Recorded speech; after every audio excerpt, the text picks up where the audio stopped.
Welcome to another episode of Beyond Perception, where it's all about breaking out of limited understanding of oneself, of life, and wake up to freedom, in all aspects. I'm Simon Rilling, and my guest today is Nathan Martin again. A couple of days, we just recorded an epic episode where Nathan introduced us to the trivium and empathetic reasoning. And if you haven't, you should definitely give it a listen. It's packed with valuable information, input on how to think. And as Nathan proposes, and I totally agree, this is really the key to self-empowerment. And for those who haven't listened to the conversation, at a brief intro about Nathan again, he co-created an integrative methodology called the Unity process, which combines philosophy of natural law, which we will talk about today, trivium method, which we talked in the last episode, Socratic questioning, Jungian shadow work, and Meridian tapping. They combine that into an easy-to-use system that allows people to process their emotional upsets, work through trauma, correct poor thinking. Last session, checked it out, discover meaning, and set healthy boundaries, which is also, from what I understand, we will talk today about, refine viewpoints, and to achieve a positive focus. So I'm really humbled, and thank you again for being here. Welcome, Nathan. It's really great to be here. Yeah, I'm super excited. Yeah, today we will talk about natural law, setting boundaries, and I can imagine that because also I never heard about natural law. Last year, I think it was September, it was the first time I was introduced to natural law. It was really, really interesting. And for me, it changed the way I look at life. And I was quite surprised that something that profound was basically hidden to me for like so long, and I had no clue about that exists, what it is. And for those who've never heard about it, like, Nathan, like, what would you say? What is natural law? Okay, well, first of all, I just want to give a disclaimer before we start. That I'm not giving legal advice or law advice in any way, shape, or form. What I am doing is giving psychological and spiritual advice. And this advice is in a different jurisdiction than man-made courts and man-made laws. So this is not for the man-made stuff. This is for well beyond that. When it comes to natural law, it's about objective and universal truths. It's about property rights and objective morality based in reason. So you can know what the laws are through understanding, through, like in the last episode, we talked about understanding the importance of logic and reason and empathy, and how empathy is also connected to that. We need to be reasonable. We need to learn how to be reasonable. And being a reasonable person has to do with the law of reason, natural law. So John Locke actually is one of the forerunners of the philosophy of natural law. He wrote some really great stuff in On Government 1 and 2, or his treatises on government. I highly suggest that as reading if you really want to get into the know with what the law of reason really is and what natural law really is. And he wrote that as a comeback to what's known as the divine right of kings. And the divine right of kings to rule, they said that they had the right to rule everybody because everybody is children. They are Adam and Eve. They come from the line of Adam, and Adam had the right to rule over his children. Therefore, they have the right to rule over people. Well, in a way, that's right. They have the right to rule over the children.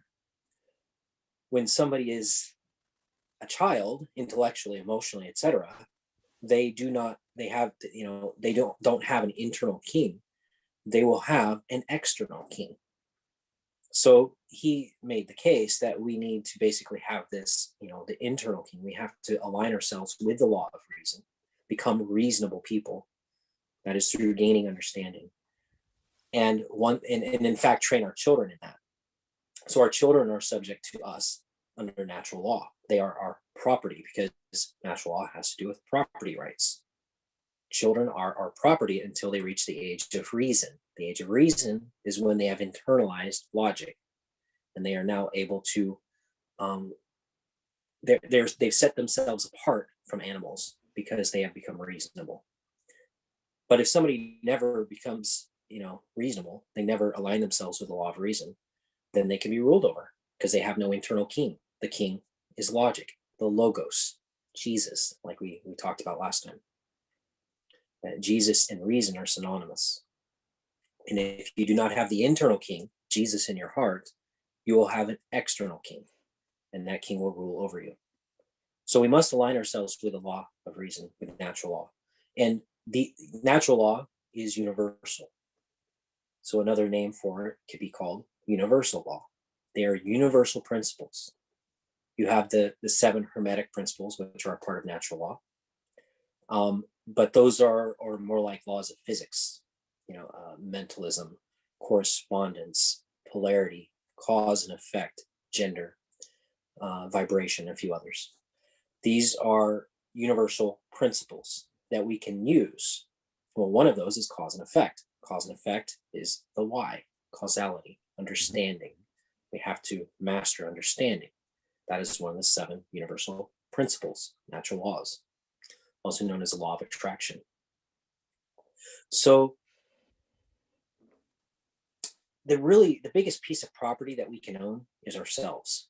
So yes, there's property rights and private property and personal property, and you can get into all the different types of property, public property. But the one piece of property that we really have to own is us. Because if we don't own us, any property we supposedly own isn't really ours, because we're owned by somebody else, because we don't own ourselves. If we don't own ourselves, we can't own things. So the most prized piece of property you can own is yourself. Self-government, also known as internal monarchy, is aligning one's psychological and mental states with the logos and natural law. And it's necessary to achieve self-government, self-ownership. Without internal monarchy, there is no self-ownership. So that's really the biggest piece of property you can own.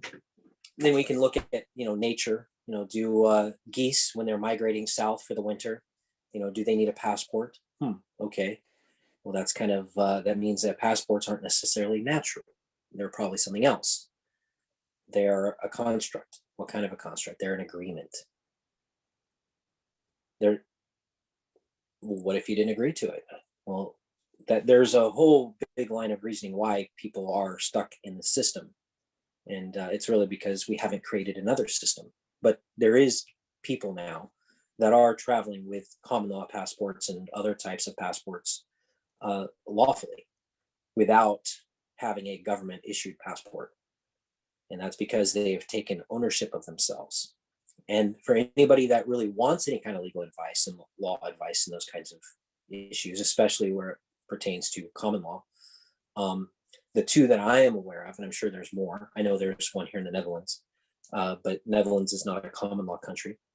But I would say in power, that's with Cal Washington. And also in Australia, there's solutions empowerment. And both of those have really good ways of dealing with the current system to become lawful. And it's a way that works. I know Cal Washington, he sued the Queen of England and won. He's sent in paperwork to various organizations, ministers of different positions, and they retired the very next morning when they got the legal document from him, because he has been able to hold people accountable for their actions. He found the people liable that should be liable, that have been getting away without liability, and he made them liable with a legal contract. And once they saw that, they got out of Dodge. They're like, I quit. I resign immediately. So results. He's had, he doesn't recommend people going to court because that's their jurisdiction. That's the parasite's jurisdiction. But he's had judges run from the courtroom when he comes in. They don't want any part of him. The judge will abandon ship because it's a maritime type thing. They'll abandon ship. They'll leave the ship. They'll leave him in charge. As it is super interesting, and there are already kind of a lot of possibly also new information to like who's listening this. And basically, like there are a couple of questions from my side. So if you talk of natural law, is that something which is made up, which is just like an internal metaphorical You thing, can divine it or through use of reason. Or is that like, or is this an inherent mechanism built in this reality? Yeah. And if I align myself with it, like I will have a different experience of life. And if I don't, I will, like, the experience will not be the same as when I'm aligned with natural law. Is that like, does that make sense from perspective Yes. on it? That's why that natural law is objective. So it doesn't matter what I believe or think, I'm subject to it. Everybody's subject to it. Everybody is subject to it, yes. Like I know the predators and the parasites and those people, most of them are aware of it. They call it, the laws of karma. They're trying to find ways to avoid karma. They try, life extension techniques and that kind of thing, because they know that if they die, they have to get reincarnated and go through this whole mess again.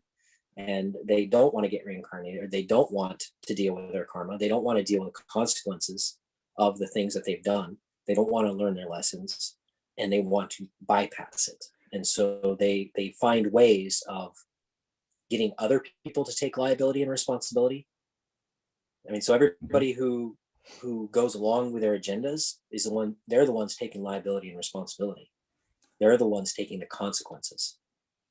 So when I understand, like, or what I understand, there are principles, there is natural law, one is cause and effect. So every action I have has consequences, and basically that's karma. That like whatever I do, karma, it comes back to me.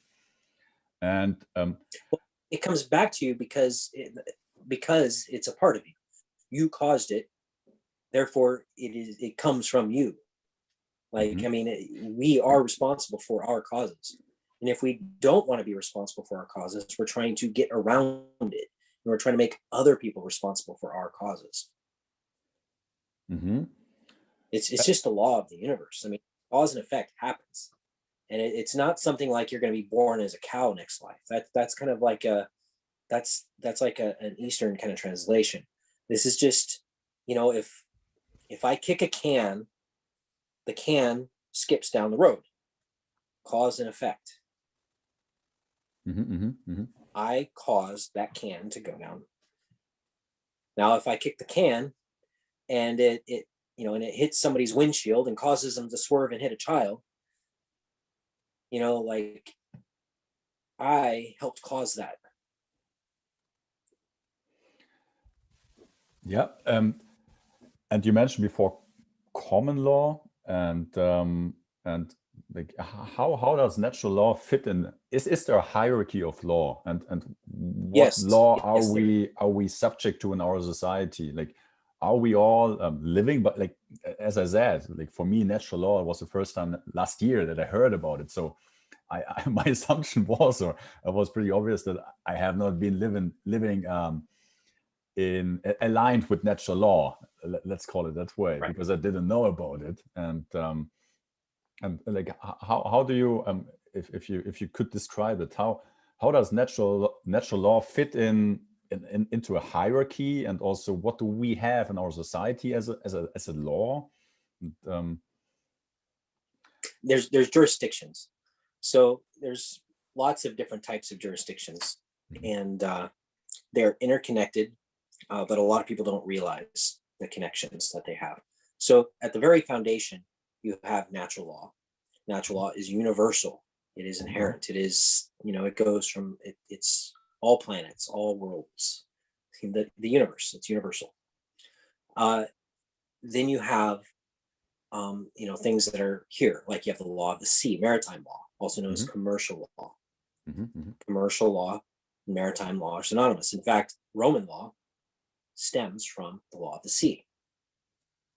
So any Roman law countries, such as Holland and the Netherlands, most of Europe, they're based in the law of the sea, Roman law. That's commercial law. So commerce, it's subjective. So in statute law, a group of people come together, they make a law, and now everybody is subject to that law, right? So they vote on it. They say now everybody is subject to this law, and then people protest against it or not, or whatever. It's other people making laws for you. And they're subjective. They're just based on what these people decided to do. Purely subjective. There's no basis and reason besides rationalizations. Then you have, because actually, let's go back to natural law. In natural law, if there's no, and also common law, actually, if there's no victim, there's no crime. Without a victim, there's no crime. So, if you're not wearing your mask in public, you're not paying taxes, who's the victim that you didn't pay taxes? There's no victim. There's no victim because you decided not to wear a mask.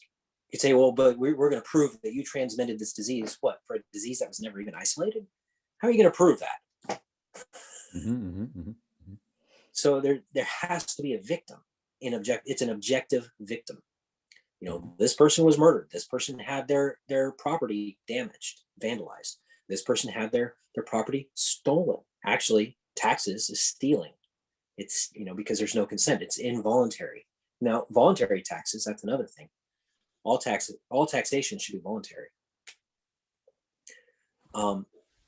Involuntary, though, well, what happens with involuntary? You're taking their stuff away from them. You're stealing money. So that's actually a violation of natural law. The government is violating natural law to taxes, because there is an objective victim, and that is the person that is being forced to pay taxes. So that implies that we have free choice about what we want to do, as long as we don't cause any harm to someone else. Is that also related to natural law? That what are the rights we have? if you could enlighten us, because you mentioned before right of property or right of travel. What are rights we have? Well, we have the right to direct our lives. That's really the big thing. So we'll talk about a few other rights, but I have the right. There's negative rights. There's positive rights. Positive rights are basically done by government, and they give you privileges. You pay taxes, you get these privileges. It's like driver's license. You have the privilege to drive when you have a driver's license, but if you don't have a driver's license, you don't have that. So when a socialist says, "I have the right to healthcare," what they're saying is you have to give me something. I have to violate your negative rights in order for me to get this positive right.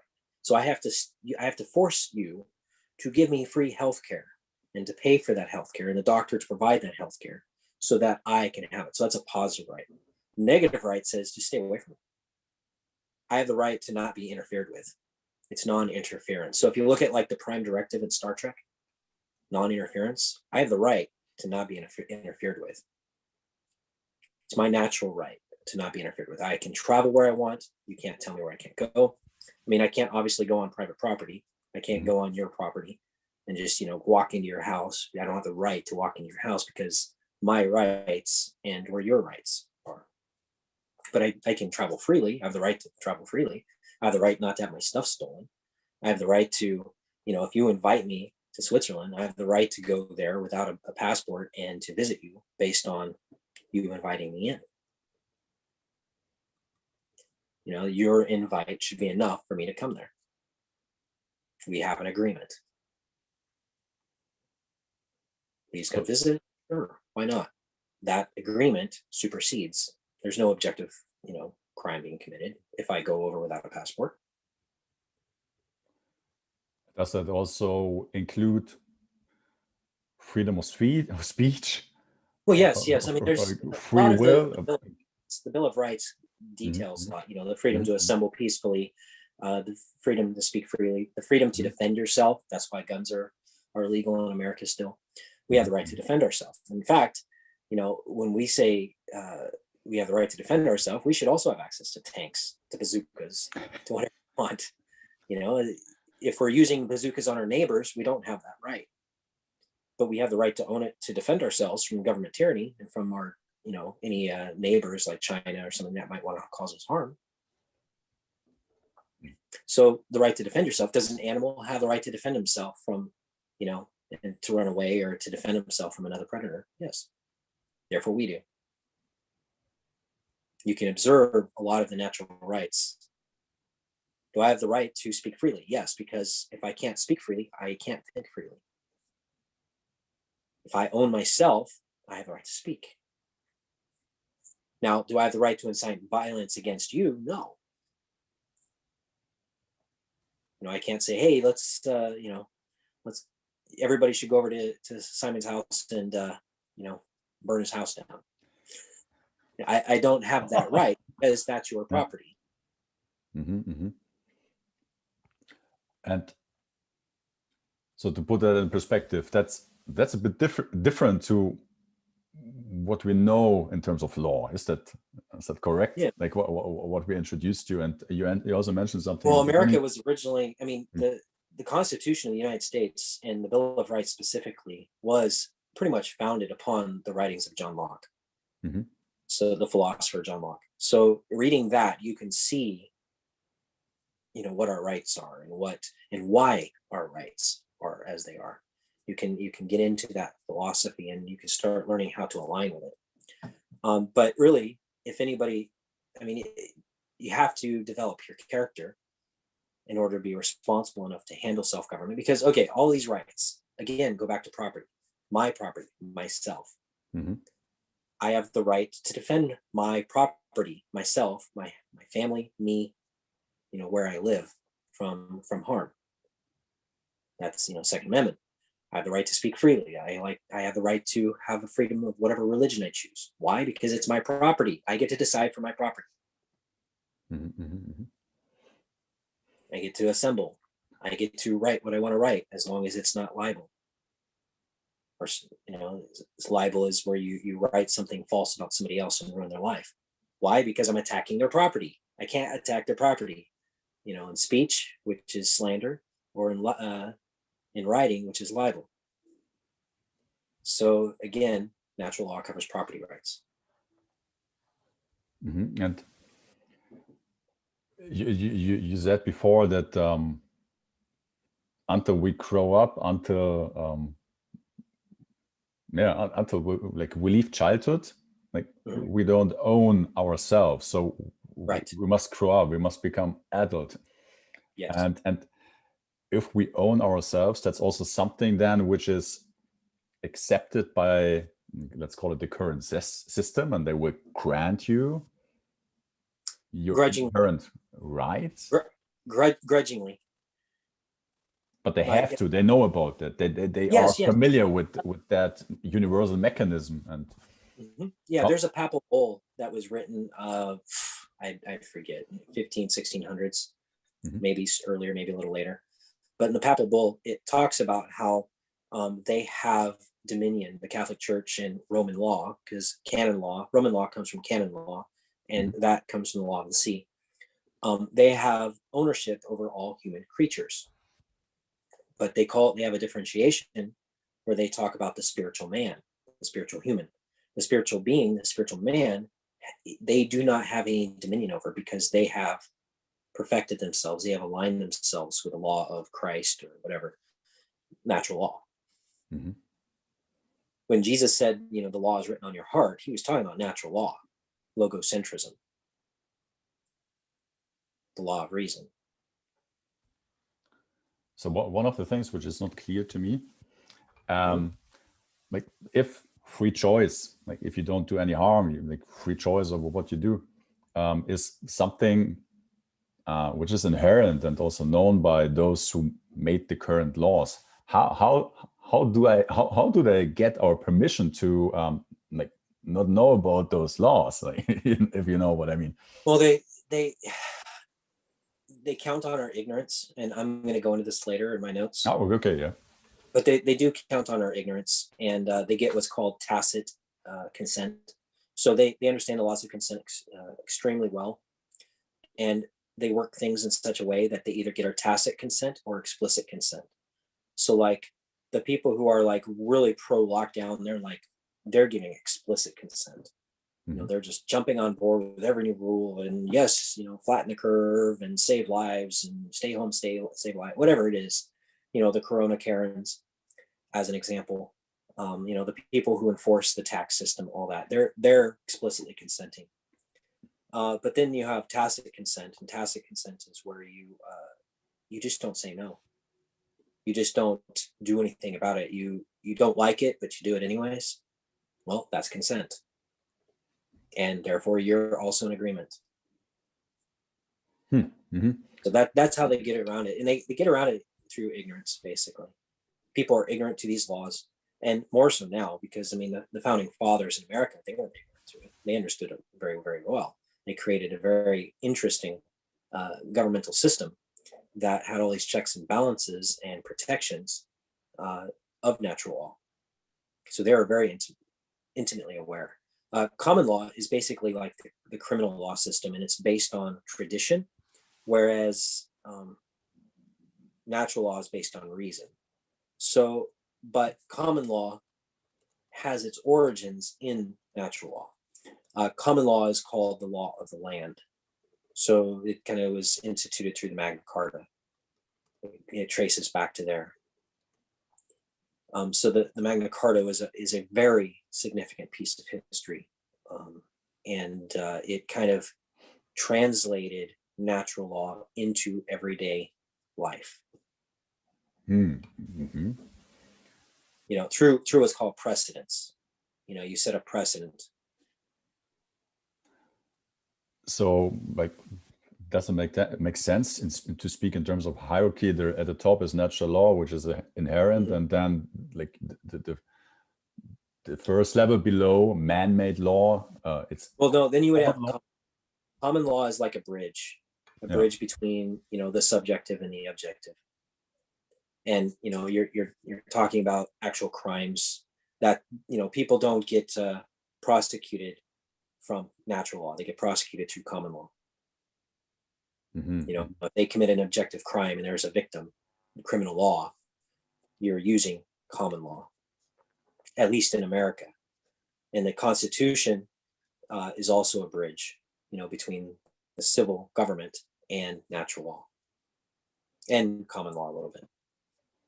So there are countries which are common law based. Yes. In fact, but they're all really under attack right now. So New Zealand, Australia, South Africa, England, UK, Canada, and America. Those are the common law countries. And they're all severely under attack because the law of the sea wants to dominate.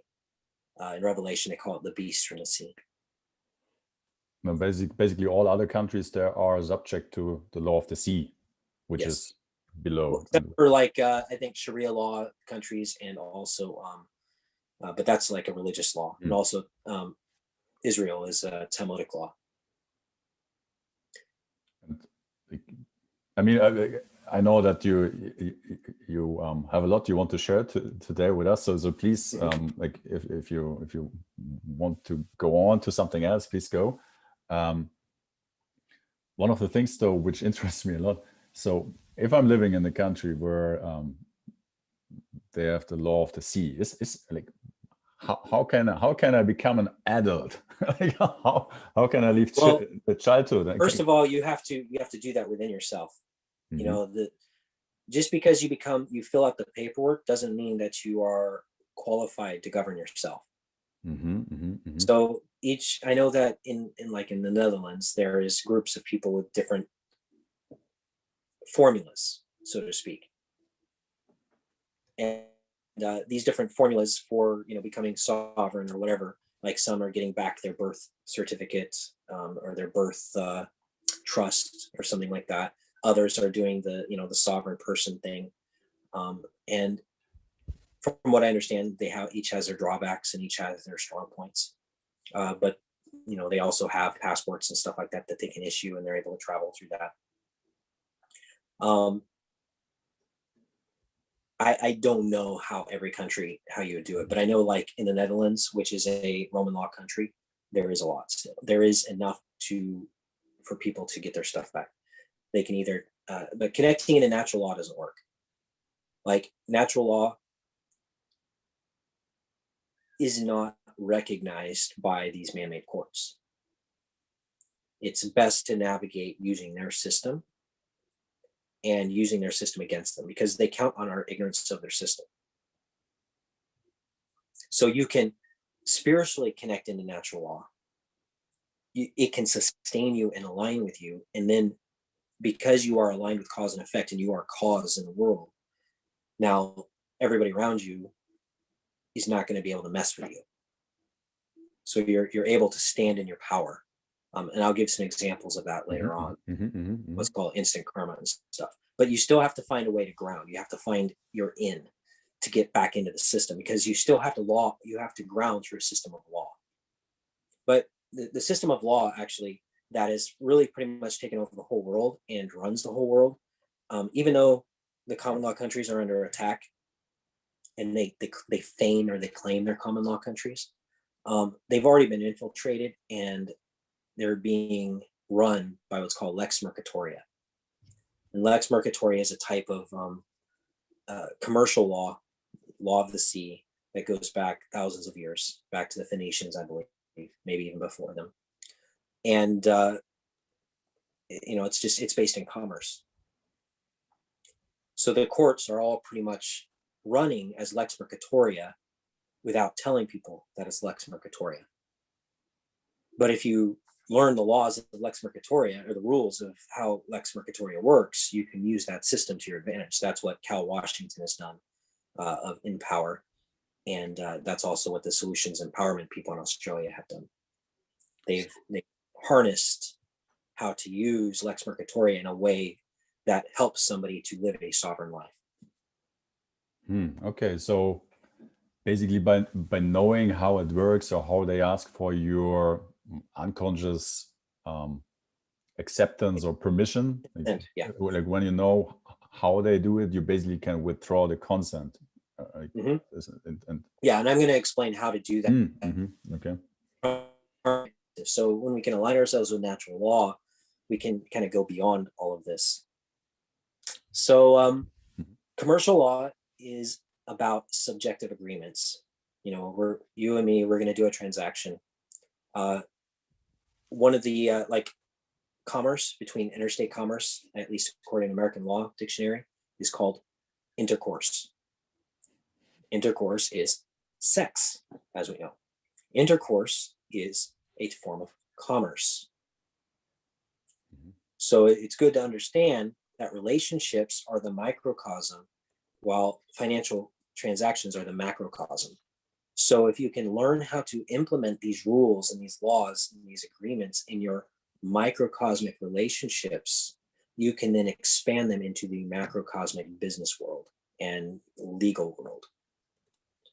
That's what I've done. That's why we're going to be talking about personal boundaries and how to set boundaries, because everybody wants to focus on the external world and the laws and the courts and all these kinds of things, but they're not focusing on themselves, their own personal development, and how they interact with their family, their friends, their loved ones, or even with themselves. And yes. Now the law of mentalism comes back to me. That right makes perfectly sense, that we're creating by our thoughts our reality, and if we're not in a position where we can navigate ourselves, we have no chance to navigate the outside. Exactly. So we have to really, the only way out is in. Makes a lot of sense. Oh, I have a neighbor listening to music really loud. I don't hear it. Okay, good. Good music, yeah. It's kind of happy music, yeah. So commercial law is about subjective agreements, and as a natural right, we have the right to negotiate and renegotiate the terms of our agreements. So if you and I are going to go into agreement, we have an agreement to do this podcast together. We made this agreement. I consented to be on your show. You didn't coerce me to be on this show. There was no gunpoint, no threats of jail. I'm here by my own explicit consent. So we made an agreement. That being said, we also have the right to renegotiate the terms of our agreements. So down the road, you know, let's say we became partners and we were doing a bunch of podcasts together. At any time, we could say, you know what, this just isn't working for me anymore. I'd like to find a way to make some money from this, or I would like to move on and do something else because it's no longer exciting me, or whatever it would be. We have the right to renegotiate at any point. Now, it's good to know that you have that right, but it's not like, okay, I'm going to get him to really like me and we're going to do this together. But in a little bit, I'm going to ask for money. And now he's going to be stuck with me because of whatever, you know? So it's not like I'm renegotiating to get one over on you. It's just as we change, our desires change, we can change. That would, if I remember what you shared with us the last conversation, it is about aligning your thought, emotions, and actions. And if I would have a different thought than what I would share with you, that would also not be very congruent, right? Right, exactly. And would that then be in disharmony with natural law? Yes, of course, because now you're making an agreement, but you're not disclosing the full terms. Like if you're disclosing the full terms as you currently experience it, realizing that things could change. So basically, if I'm intransparent, if I'm thinking something else, but I'm communicating something which is not really the same, like right, exactly. You're have an advantage over you, then I would not be in alignment with natural law, which would have some consequences. Yes, karmic consequences at the least, and it would eventually show. Blasphemy is when our subjective preferences, which are the jurisdiction of agreements, are held equal to objective truth and natural law. For example, we're going to send people to jail who don't pay taxes. What they've done is they have taken a subjective law statute. You have, mandatory taxes, because actually the victim of taxation is the person being taxed without representation, or, with whatever the, if they don't consent and they're taxed and they're thrown in jail, that means that they've been held to a standard that is not objective. That is blasphemy. Free speech laws, where they're now saying hate speech laws, where they're now saying that free speech isn't acceptable anymore if it's hate speech, and then everything gets categorized as hate speech. You have to call me by a certain pronoun. Boom. No, I don't. Oh, yes, you do. If you don't, you go. Their subjective preference to be called by something. I'm a girl. Can't you tell I'm a girl? Don't I look like a girl with my beard and my deep voice? No, you don't. But you have to call me that, because if you don't, it's hate speech and go to jail. That's blasphemy. That's elevating the subjective up to equality with or superseding objective. It's not reasonable to force somebody to compel speech. That's not reasonable. And so what's happening is it's an inversion. The subjective has become objective. Democracy being called tyranny of the masses, because the masses now get to decide what is, true, what's right. No longer the objective principles of natural law and reason.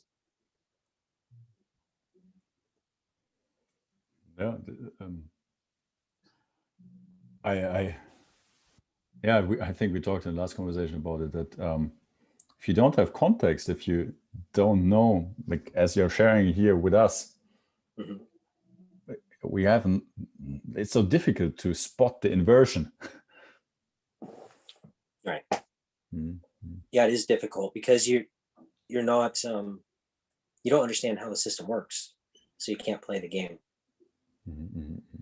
So you're playing a game that you're told to play, and it's got ever-changing rules, especially 2020. 2020 was like the year all the rules changed, and that was a changing of the rules, but it was a changing of the subjective rules. And they're changing a bunch of subjective rules. They're superseding objective rules, and they're throwing in a whole new set of subjective rules, and they're gradually going through so as to get everybody's consent. they're just steamrolling. The next day, they just do it again. They just do it again. They just do it again. They keep changing the rule a little bit at a time. They keep, extending things. Now we're in lockdowns. Now we're in, what is it called? Curfew. The truth be damned. It has nothing to do with truth. It has everything to do with generating consent and manufacturing consent. By causing desperation with the situation, so that people are like, whatever, yeah, I do everything to have the situation end. Right. And they're tricking people, jail time, fines, that kind of stuff. But the key is that they're using fines mostly. Well, we're just going to fine you. We're going to, fine you out of existence, basically. You use our money that we issue. That's a privilege. You have to go to our stores that we give permission to exist. And if you don't, we'll fine them. So they're going to enforce it on you. So basically the matrix just filled with Agent Smiths doing the job of making our lives very difficult. If we talk about fines, like there again, and like whatever situation, if there is no victim, there is no right to like claim or ask money from me. But well, they're fining because it's not objectively. They can't throw you in jail for it because it's not an objective crime because there's no victim. So they're fining. They're actually telling you this is an objective crime. Not wearing a mask is not an objective crime. It's a policy, and it's a policy violation. Therefore, we will fine you. If you get with these other organizations that I talked about earlier, Empower and Solutions Empowerment, they have forms that you can send in to reject those fines. So, because you don't, even paying them is not mandatory if you have the right paperwork and the right understanding for your area. Each area is different, but you can find out how to do it. So plus, like here in Holland, you have a little piece of paper you can download off the internet that says I don't have to use a mask. You're supposed to have like a doctor's note or something like that, but not really. You don't have to have a doctor's note, and you just show them that, and they go, okay, I don't have to have a mask. So it's they give loopholes. They give loopholes because they understand the laws of consent, and they have to give those loopholes so that you can get around it. So it means there's always a loophole for anything. Yes, there's always a loophole for all these agreements because they know they can't hold. They have to. The way the laws of consent work, if they didn't leave the loopholes, they would fail very fast. But the loopholes, like they have this perfect balance of loopholes to agenda. And if they can leave enough loopholes for the few people that do research to get out, the few people that do take responsibility to get out, then they're fine, and they can trick the rest of the masses into doing what they want. And is there, and also that's maybe on a larger perspective, is it also that if the majority consents to something, that then the minority is not really relevant anymore? No, something like that? Or is it on an individual basis that even if 8 billion minus 1 people on this planet would consent to something and I didn't, I still would have a loophole available? Yes, because natural law does not apply, and rights do not apply to groups. It applies to individuals. Only the individual has rights. Groups have no rights. Corporations have no rights. Individuals have rights. Natural people, natural persons have rights. Now, corporations have certain types of rights, but they're not natural rights. So natural rights are only for people. They're inherent. They're within us. One of the terms I heard in another conversation is that like what we are as a man, a woman, but we are buying into believing we're a person, and by acting as a person, we are basically consenting to have some rights being taken away from us. And if we act as a person, we then might not have like the full rights accessible in terms of what you said before, travel or something. Does that fit into that perspective, or is that? Well, I'm more going from like the natural person versus artificial person, where artificial person is a corporation, and like people based on their birth certificate are considered corporations. They're an artificial person. But then when you claim yourself as a natural being, natural person, you are no longer a construct, you are a person. And as a person, you can be a man or a woman. And now you're looking at you're looking at the, the law of gender, male, female. And being a male, being a female comes with certain, abilities in polarity.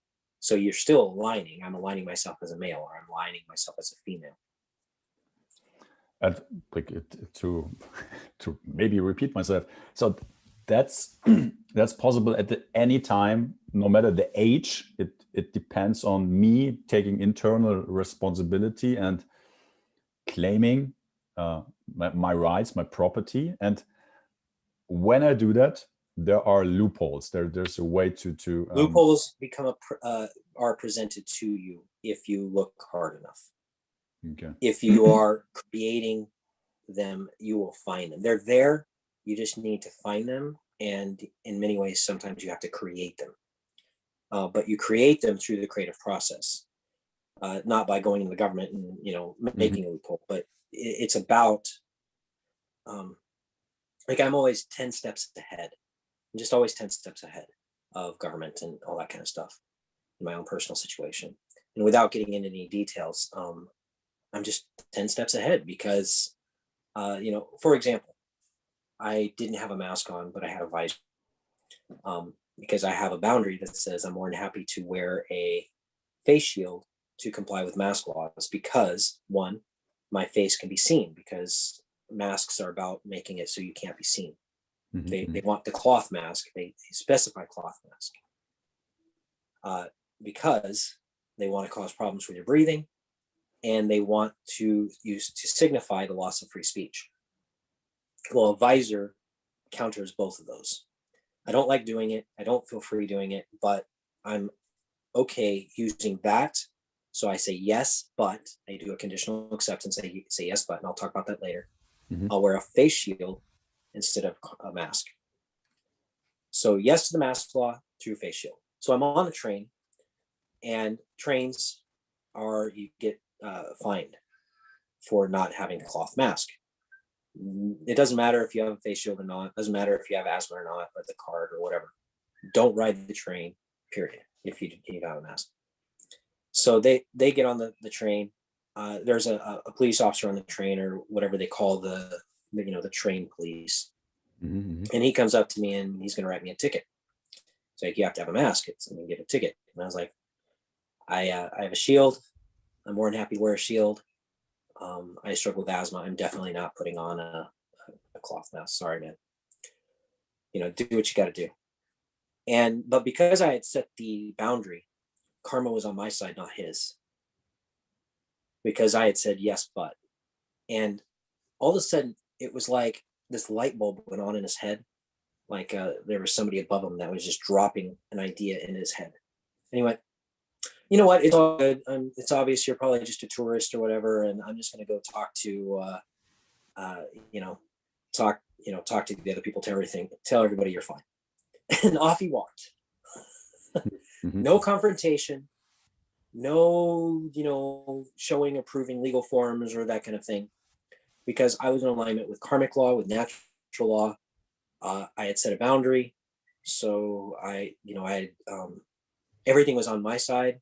And no matter what the law said, I was fine riding the train without a cloth mask because I'm in alignment.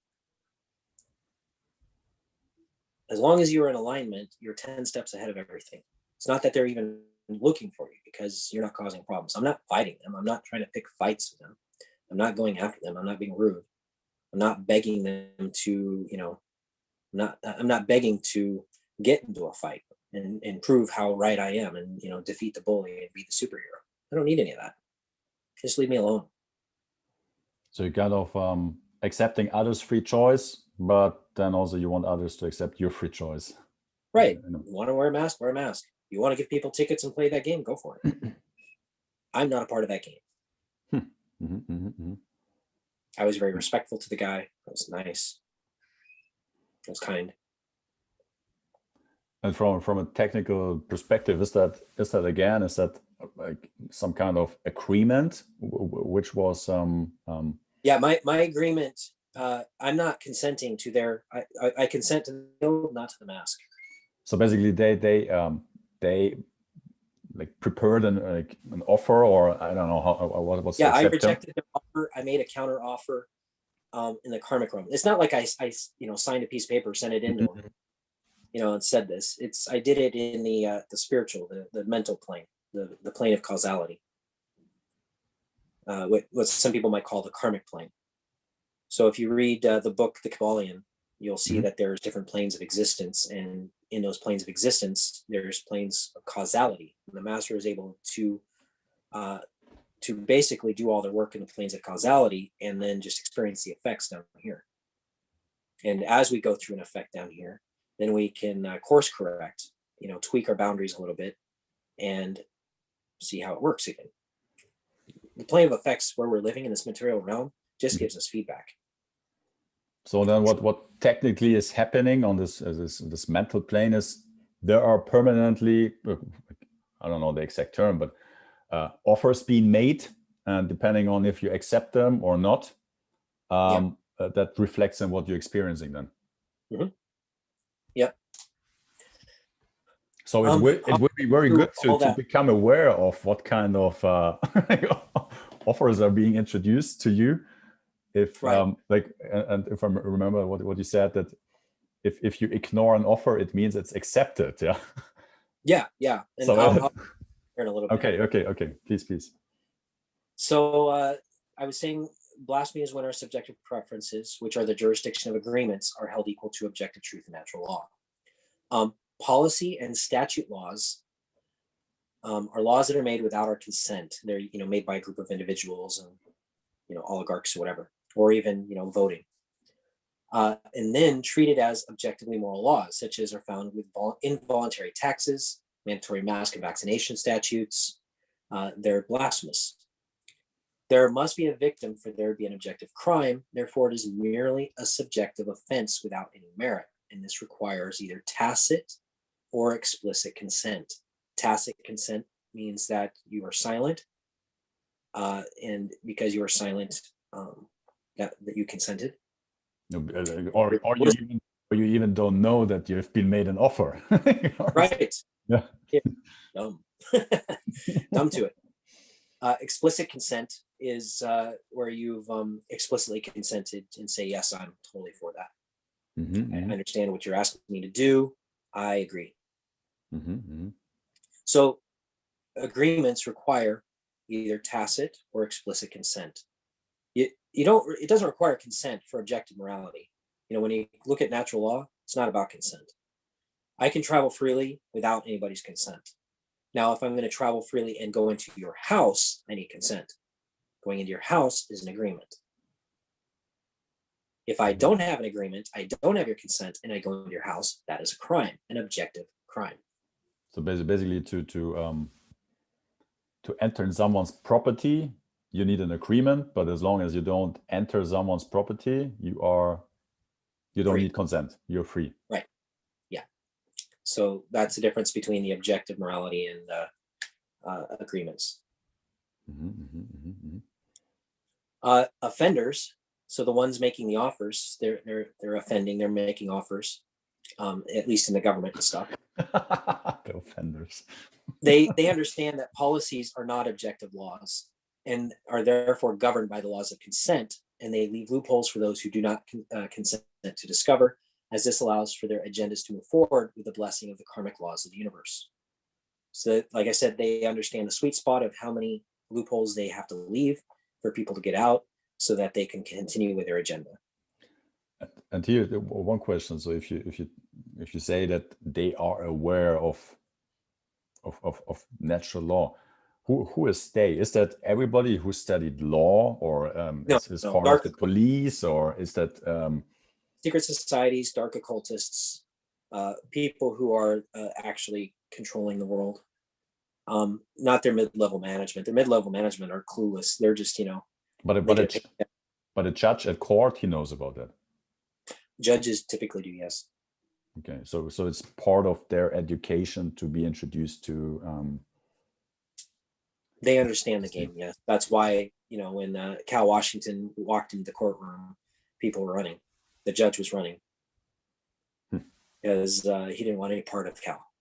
Because he understood he did not want to be liable. Interesting. So, like Jesus said, we need to build our house on the objective rock of truth, on the foundation, on a good foundation. So, objective natural law should be our foundation, while subjective agreements should be built upon the rock of objective truth and natural law. So, our agreements are the houses that we build, and we need to be building those houses, those subjective houses, on the foundation of truth, natural law, universal principles. Mm-hmm. However, most of what passes for subjective agreements are held to be objectively moral and are not actually based on the objective principles of natural law. So, for example, most people are out there like, you don't have a mask on, what's your problem, right? Mm-hmm. They're thinking it's objectively moral, but they're building their house on sand. And they're free to do that. They have the right to build their house on sand. Just don't expect me to help them fix it when the storm comes and knocks the whole thing down.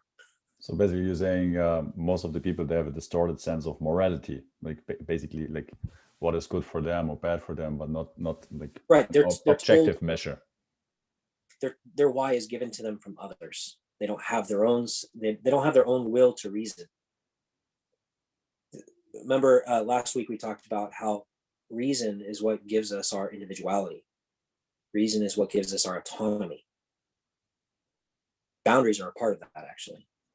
One of the questions though I have, and that's something you said before, there's kind of two ways to claim your rights. One is like maybe like technically by doing paperwork and working your way out, and the other one is by aligning yourself with natural law. Like, well, the best is to do it both. You eventually have to, even if you do it with the natural law thing and aligning yourself, you eventually have to get right with the paperwork. But because if somebody is just filling out the paperwork and they don't have that state of being, they're still into this subjective morality thing. They're not very good with understanding whose responsibility is what. They're going to fill out this paperwork and they're going to get eaten for lunch. They're going to have things happen to them and people are just going to steamroll over them like it doesn't matter. The paperwork be damned. You have to be it before you can see it. So it can happen side by side. You could be like doing the paperwork and learning about yourself, and learning about yourself and doing the paperwork, and those kind of things can happen all together. But you do eventually need both. But it's not that like the universal mechanism. If you're not aligned with it, like that you cannot work your way out of it because you're not yet aligned with it. It's not like that was something I was thinking about it, that as long as you're not aligned, like even with paperwork, you might not be right. Able to. Yeah, you could have SWAT teams showing up and throwing you on the ground and roughing you up a little bit.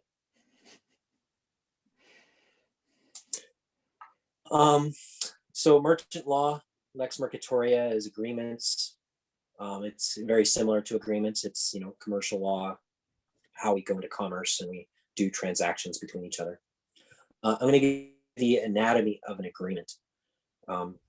This is anatomy of agreement in commercial law, lex mercatoria, etc. First, there's an offer.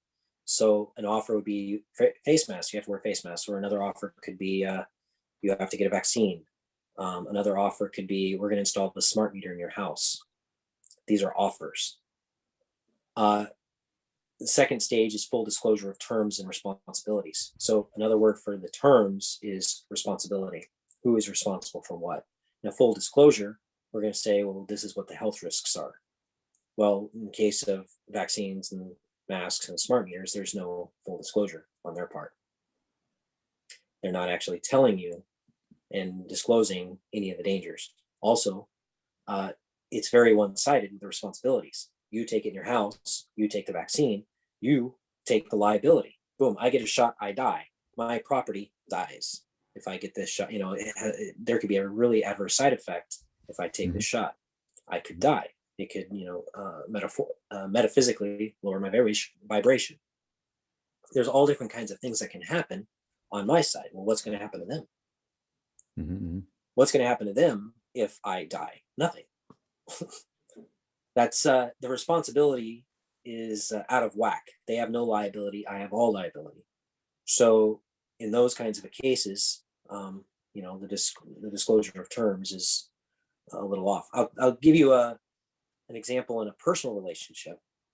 For example, like you say, two people get together, one is monogamous, one is polyamorous. The monogamous person fully expects the other person to be also monogamous. Well, they come together, they start negotiating the terms. The person says, I want an open relationship. Okay, well, we have a problem here. Now, we don't have, if the person is an open relationship kind of person, but they say, hey, I'm fine with monogamy with you, but that's not really them, there's going to be a lot of problems in that experience because they're not in alignment, or maybe they're agreeing for a certain amount of time or something like that. But there has to be a full disclosure so that everybody can make the best choice. Now the monogamous person can say, ooh, I don't know. I like you, but I don't know if I can handle the polyamory. That's fair enough. There was disclosure. We talked about it. And if it didn't work, it didn't work. But you have to be able to accept people saying, not for me, I'm moving on. But that's one of the reasons why we don't do full disclosure, because we like the person, we're attached to the person, we want that person. And if we tell them everything, oh, by the way, I have a criminal history, they might not like me. And so I'm going to hold some details. I'm not going to disclose. And that's going to cause problems. Well, for me, in my relationships, I fully disclose. I disclose everything that is necessary for them to make a good choice. Do you really want to date me? Do you really want to be involved with me? This is what you're getting into. Full disclosure of terms up front.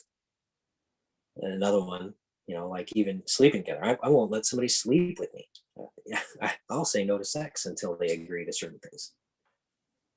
Full disclosure before even sex happens. I'm not having them fall in love with me, if they don't know all the terms up front. So by fully disclosing where you are, you're then avoiding karmic consequences by right. not again having your thoughts, emotion, actions aligned. Right. If they're making a choice to be with me, now they know what they're getting into. I'm a handful. So it's basically being transparent. It's giving the other person free choice instead of manipulating them into something they're not aware of. Okay. Right. And a lot of people do that because they're emotionally attached to outcomes. But once you're free from that attachment to those outcomes, now you can have everything you want, your heart's desire, because, hey, I create it for myself. I don't need you to be aligned with me, because if not you, somebody else. Of course, I would like it to be you. I like you.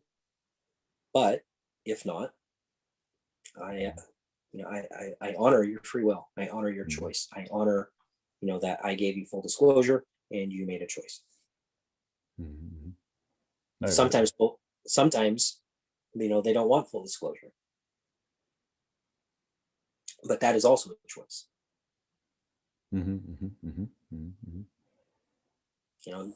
Don't tell me. I don't want to know. I'm just going to be blissfully unaware. Okay, well, that's fine. That's your choice. You know what you're getting into. So, but if we come back to the vaccine example, if there's no full disclosure of terms, or the responsibility is very one-sided, how is that karmically then? It's basically not really supportive for this. They're making the offer, so you can't say policy. no. They're making the offer, so you can't say no to that offer. So I'll explain that here in a little bit. Okay. let's get on to the different parts of this. So without a full disclosure of terms, the agreement is fraudulent and can be torn up. So some people are saying that like the banking system is based on fraud. There's not a full disclosure of terms, even though there's like 1,000 different disclosures of things that you're going through, that the actual central banking system itself is fraudulent. And if that's the case, then all of the things like mortgages, et cetera, that are built upon this system are also fraudulent. And then all those agreements will go away after the reset. Maybe not. I don't know. We'll see. Most agreements today are fraudulent because most of the terms are concealed. Either concealed in our personal relationships because, we're making claims that we're writing checks that our bank accounts can't handle, so to speak. For example, in our marriages, we say to death do us part. You're writing a check that you can't keep because you have no idea what's going to happen. Are you going to do death to us part if that person's a narcissist? Are you going to do death to us part if they steal from you? Are you going to do death to us part if they're, toxically, living with toxic shame and etc.? You can't know what tomorrow holds. So saying to death to us part is writing a check that your bank account can't handle. We need to be very careful with how we're making agreements. But you said you were going to be with me forever. Yeah, but you have 5, you cheated on me and lied to me these 10 times. Fraud. Or I grew. I have new likes and desires and wants. It doesn't have to just be because of fraud that we renegotiate our deals. We can just grow as people and grow apart as people. So buyer beware in our agreements, especially when it comes to what's going on right now when it comes to disclosure. So remember, part 2 of the negotiator of the of an agreement is first is the offer, second is full disclosure of terms. Well, in this full disclosure of terms, it's buyer beware, because people do not do their due diligence in advance to making agreements with a predatory class. Heck, people don't do their due diligence in their relationships. They're going to meet somebody that they're going to marry, and they haven't done their due diligence.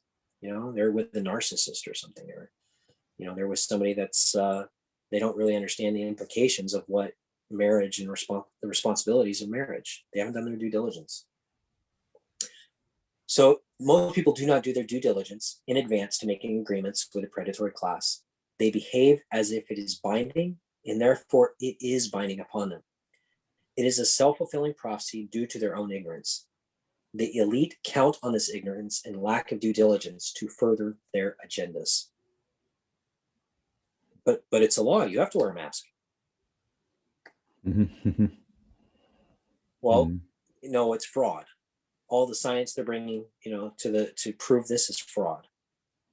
The philosophical side, when you look at the philosophy side of it all, well, they're doing mandatory things. They want me to wear a mask to keep you safe. Well, that's like asking me to light myself on fire to keep you warm. No, not my responsibility. Again, it's about responsibility. My responsibility is to me and my property, not your property. I'm not being aggressive. I'm not walking over to you and punching you. But then they'd say something like, but there's this microscopic thing that you can't see that could be causing offense. And would the whole picture changes if science actually would back it up? Then that would be lawful? Not in the way that they're presenting it. Okay. I mean, they would have to, there's so many different science. First of all, is never settled. Science is a process methodology, and they're using it as a means of consent. They're using it as a proof by assertion fallacy, and also the proof by authority. What is it? Not proof by authority, but it's an authority fallacy. Not proof by authority, but it's an appeal to authority. So it's basically science is the priest class, and the priests are telling the people how to behave. That's not science. Science and consensus shouldn't be in the same sentence, ever. I don't, the truth is a truth is a truth. And if 9 people, replicate a lie and one person discovers the truth is, you know, the scientific method is what dictates what truth is. The outcome. So phase 3 is the negotiation of terms. So after you have full disclosure, now you negotiate. Now you get in, you know, you crack your knuckles and you start the negotiation process. Whose responsibility is what? You know, you're giving me a loan, I'm going to pay you back. You're giving me this money up front, that's your responsibility. I'm going to pay you back this amount of time, etc. In a relationship, you're like, okay, I've disclosed these terms about, you know, who I am. You disclose who you are. You know, you have children involved. I don't have children involved. What are our responsibilities? Let's negotiate that. What do you expect of me? You expect me to be there taking your children to school every day? You know, do you expect me to, you know, help you raise them? Do you expect me to basically just be completely hands off when you tell me about that? You know, like what is these terms of our agreement? And now stage 4 is the agreement is now based on the consent of both parties. So both parties consent, and now you have an agreement. Which now, then, remember, which then, as you said before, it can be renegotiated or withdrawn from at any time.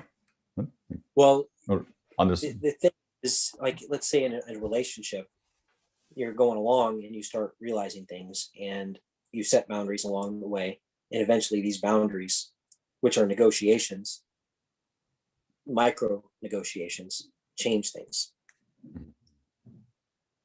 So it's really kind of like, as an example of boundary, I'm more than happy to do dishes when I have a dishwasher. You know, they want me to do dishes. I don't really want to do dishes without a dishwasher. So my boundary is I do dishes when there's a dishwasher. Okay, do you want me to do dishes? Let's get a dishwasher. So we get a dishwasher. Well, I want you to pay half the dishwasher. Oh, fine, that's fine, whatever. So we buy a dishwasher. Now I do dishes all the time. That's like negotiating along the way. You know, because you don't actually talk about everything, you know, in a relationship. But you do need to set boundaries because things come up that help you define what you like, what you want.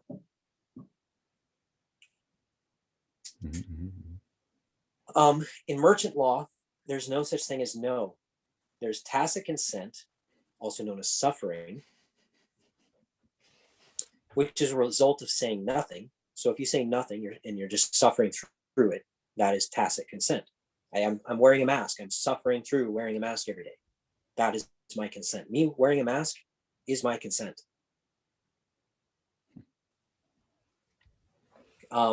Saying no doesn't work either. So that's just resistance. You're resisting them. They say yes, or they make an offer. You have to wear a mask. You say no.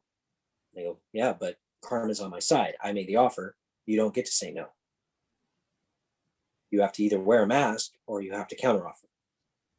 Now, they don't tell you you can counteroffer. They don't want you to know you can counteroffer. They don't want you to know you can change the agreement. The government is all powerful, right? Objective, God. No, it's subjective. Government is not God. It's not objective. So we don't have to, we can't say no.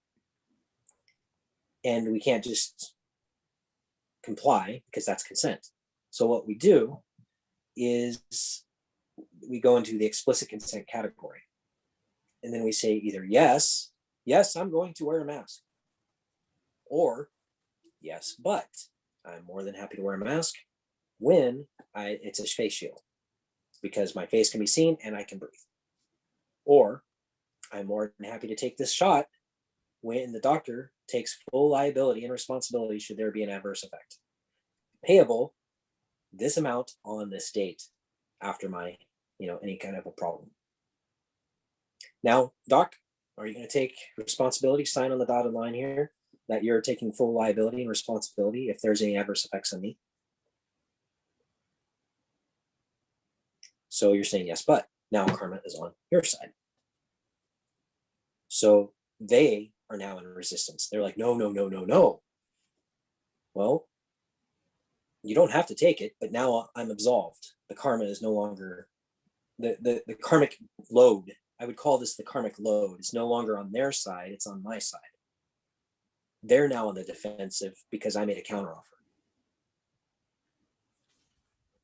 It's kind of, if you're saying no, you're resisting, and there's this, I don't remember who said it, but you resist persists.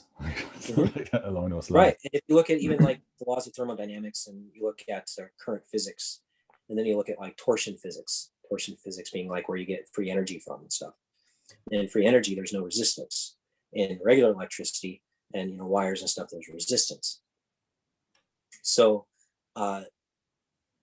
by learning this yes but system, you're getting into this torsion spiral in your own thinking, in your own consciousness. Your consciousness is becoming a spiral, is becoming a torsion field.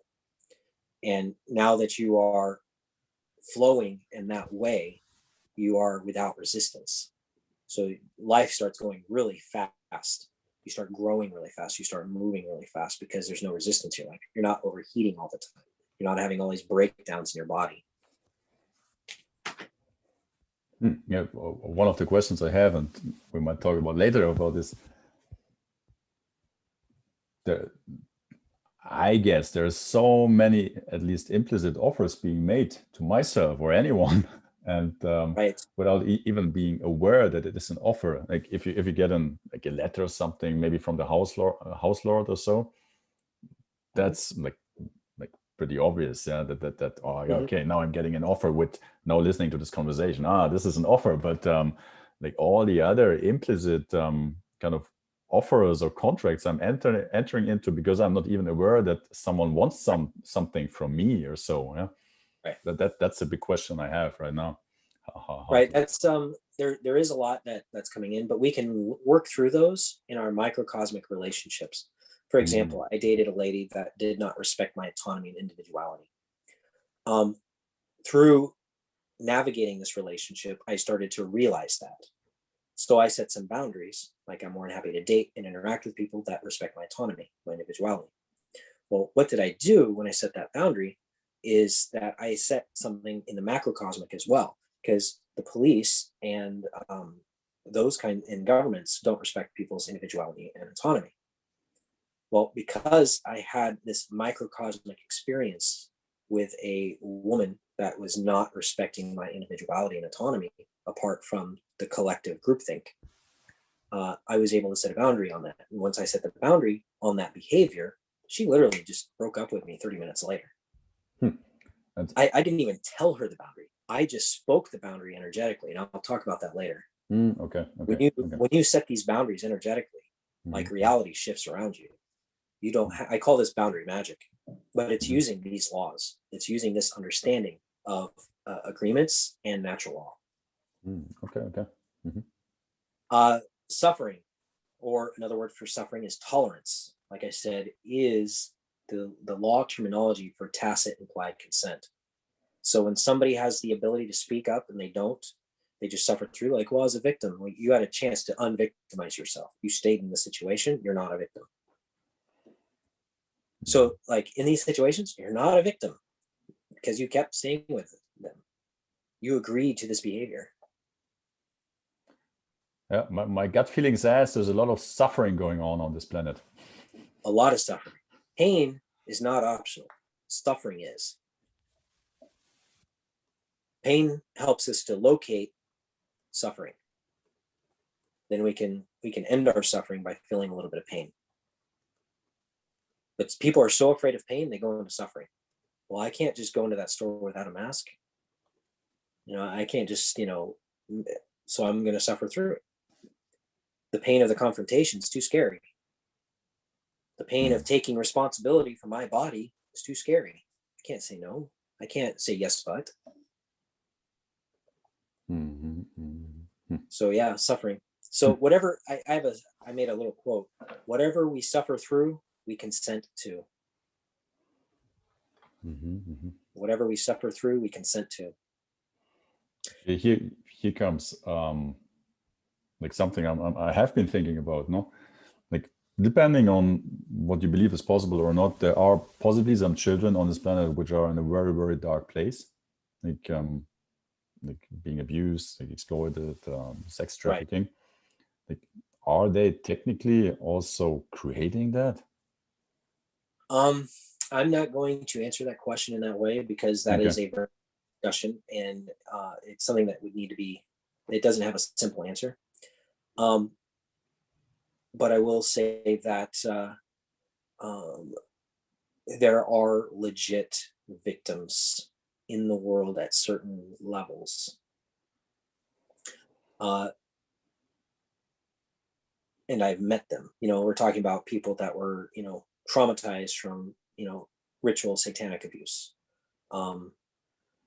We're talking about childhood molestations and things like that. At a certain level, there's still consent.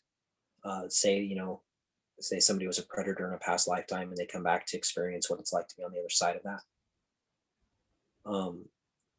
As an example, or a soul comes in because they want to deconstruct trauma, and they have to experience it to understand it from a soul level.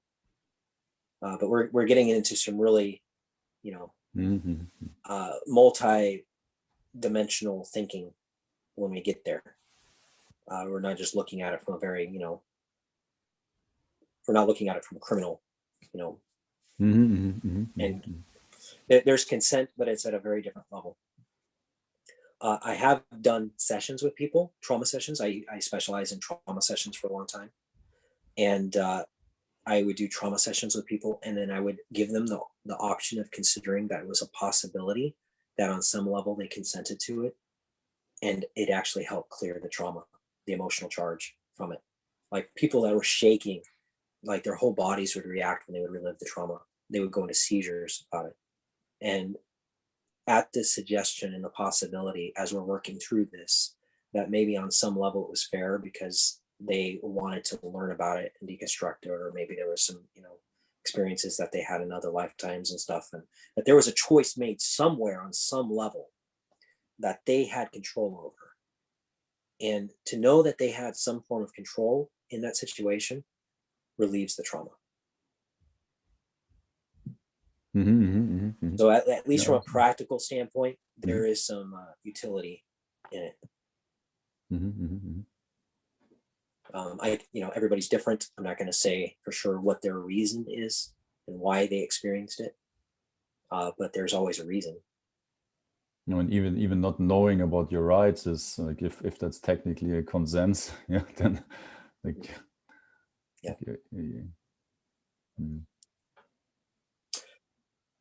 So in agreements, terms can be renegotiated at any time. However, to enter into an agreement with the intent of renegotiating down the line to get a more favorable set of terms is predatory, not negotiating in good faith. So we talked about this. It's out of alignment. You're not in congruence within yourself. And you're not being upfront and honest and fully disclosing the terms. As we change, though, our terms can change, but we should never agree to something with the intent to change it down the road, as that is not an upfront disclosure of terms, but fraud. Like, for example, as a man that is non-monogamous, if I were to go into a relationship, says, yeah, sure, I'm going to be I'm going to be monogamous with you, but secretly deep down is like, I'm thinking once she's really locked into me and she really, really loves me and she can't do without me, then I'm going to introduce non-monogamy again. That is not negotiating in good faith. That is predatory. That would be, people, you just need to say, no, this is who I am, and this is how, Now you might not realize you're doing it. You might say, well, maybe I could do that. Maybe I can try monogamy for a little bit with you because I really like you. But that's part of the negotiation. And now they know it's a possibility that you're doing this, but you're doing it for them, or you're doing it because you really want that. But they also need to realize when they're negotiating with you that there's a possibility that you're going to change your mind down the road. You can't agree to always and forever, because always and forever is a really long time. Well, like one thing just comes into my mind: are contracts persisting beyond lifetimes? Yeah. Okay. Yeah. Well. So they're really based on the soul level. It's not, they're not tied to my physical body in a sense, or depending on the agreement. Yeah, I mean, we have different layers of agreements. Yes. Okay. Like maybe you have like a theme that you're going to contract to work through certain types of trauma. So for me, my multiple lifetime theme is betrayal, working through betrayal. That means in some lifetimes I'm the betrayer. Some lifetimes I'm the betrayed. And some might have like, the theme of narcissism, and others might have the theme of, borderline personality disorder and being damaged by narcissists. It really just depends on the person and what they've agreed to work on. Interesting. So one thing that is really interesting as well is that psychopaths and narcissists, or any kind of predatory type, they're able to weaponize agreements and boundaries to control people. And it's not a real boundary. They're like, oh, but it's just a boundary. I'm just setting my boundary. And what I believe is a boundary is different than what you believe is a boundary. Well, it's not necessarily a boundary. I mean, in some cases, that might just be a misunderstanding of boundaries. I'm not saying that everybody's predatory when they say that. But there are certain people that know full well they're fucking with you, that they're messing with you. And they are using boundaries and just don't, you're crossing into my space by doing this. Narcissists are classic. They're really good at this. They trigger you, they cause an offense, they act aggressively. And then when you respond to them, they're the victim. You're acting aggressive. No, you're acting defensive. They fail to acknowledge the first infraction, and they only acknowledge the retaliation to the infraction. So it means that boundary has no power. Well, it has power as long as people think it does. Okay. So it's kind of an illusion. Yeah, it's a manipulation. If you believe it, it's there. But then also that implies if you think of this world being like, well, look at the mask laws, the shot laws. They're convincing you that not getting a shot or not wearing a mask is aggressive. It's not. That's why it's only punishable by fine. It's not aggressive. You're not harming anybody by not getting a shot. You're not harming anybody by not getting a mask. Mm-hmm. There's no harm, no foul, because you're not doing anything. But they convince you that you are. So they're just saying, but we're just being reasonable here. You just need to do it to protect society. That's an example of weaponizing boundaries.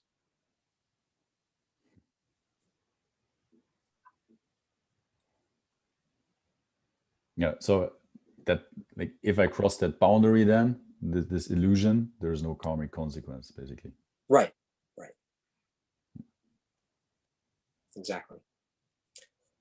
So predators do not disclose the full terms or the responsibility. And they often shun liability and responsibility and place liability and responsibility on others. So a really big key is like narcissists. Everybody thinks that they're dominant. They're not. They're controlling. A controlling person puts liability on everybody around them. And then the people who are controlled that submit to that control are the ones taking full responsibility and liability. They're taking full consequences where the predator takes no consequences.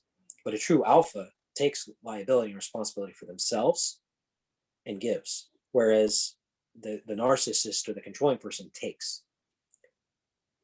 So the controlling person is stealing, they're taking. They're using lies and deceit and manipulation to get things.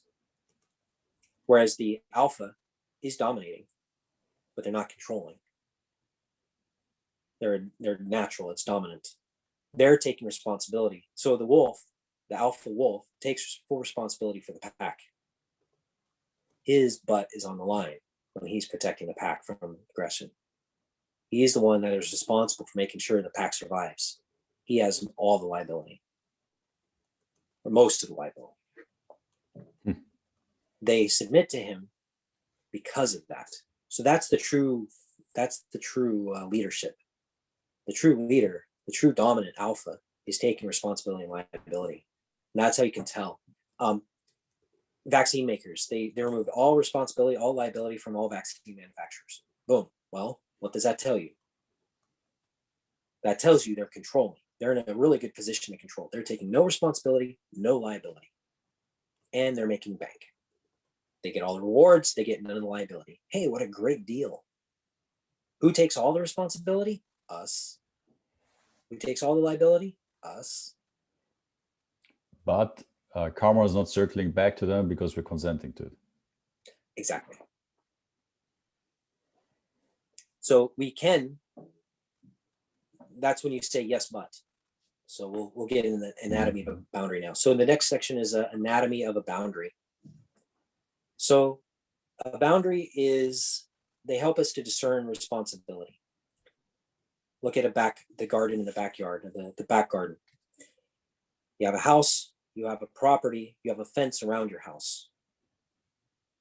That fence tells everybody what is and is not my responsibility, what it is and is not their responsibility. It tells me where my responsibility begins and where my responsibility ends. So boundaries tell us about responsibility. When we're in a contract, we're making an agreement with somebody, we're disclosing responsibilities, the terms, whose responsibility is what. Well, a boundary is also about responsibility. When I buy a piece of property, I have to see what the boundaries are of that property, because that tells me what I'm paying for and what is my responsibility, what's not my responsibility. My neighbor's garden is not my responsibility. The fence, the boundary, tells me where my property begins and ends. Now, if my neighbor takes a big sack of trash and dumps it into my yard, they're taking their responsibility and dumping it into my yard. Not acceptable. Because the boundary tells us where that begins and ends. But if I'm not saying like if I'm accepting that they're throwing the trash on my property, like it kind of I'm consenting again, yeah, or to cross my boundary. Mm-hmm. Basically, yeah. Yeah. Boundaries do not tell others what to do. They tell us whose responsibility is what. So a lot of people think that setting a boundary is telling people what to do. It's not. I can't, if I'm just setting a boundary by telling my kids to clean their room. You can't tell your kids to clean your room. You can't force them to clean their room. What you can do is you can use what's called enforceable statements. Hey, I definitely want, we're going to go get some ice cream today.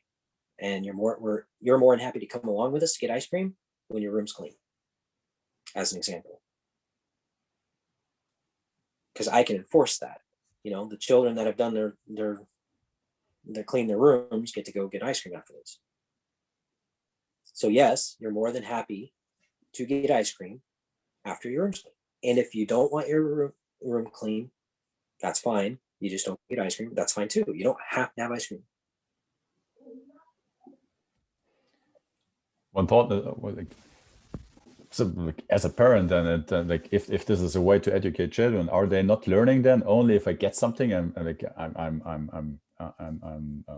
well, it's about responsibility. So like if let's say a child is throwing a temper tantrum and they want to talk to you and they're yelling at you and you say, oh, I'm more than happy to talk to you when your voice is calm like mine. And then they yeah, you're a bad mom. I'm more than happy to talk to you when your voice is calm like mine. Yeah, they're Jared's parents, they're better than you. Well, I'm sure they are, but if you want to talk to me, your voice has to be calm like mine. What you're doing is you're showing them that you're willing, you're basically negotiating your terms for the interaction. I don't have conversations with people. It's not my responsibility to have conversations with people who are abusive. I get to choose who I have conversations with. So you're in a negotiation. If a child is throwing a temper tantrum, as an example, and you're like, well, I had an energy drain from you. I'm not going to help you do this today. You wanted me to take you to soccer practice, but you're just going to have to call on your friends and go with them instead. Because I'm not wanting to take you to football practice or soccer practice or whatever right now, because you drain my energy with, your big temper tantrum there. You're negotiating. Bad behavior does not get enabled. I'm not going to support bad behavior.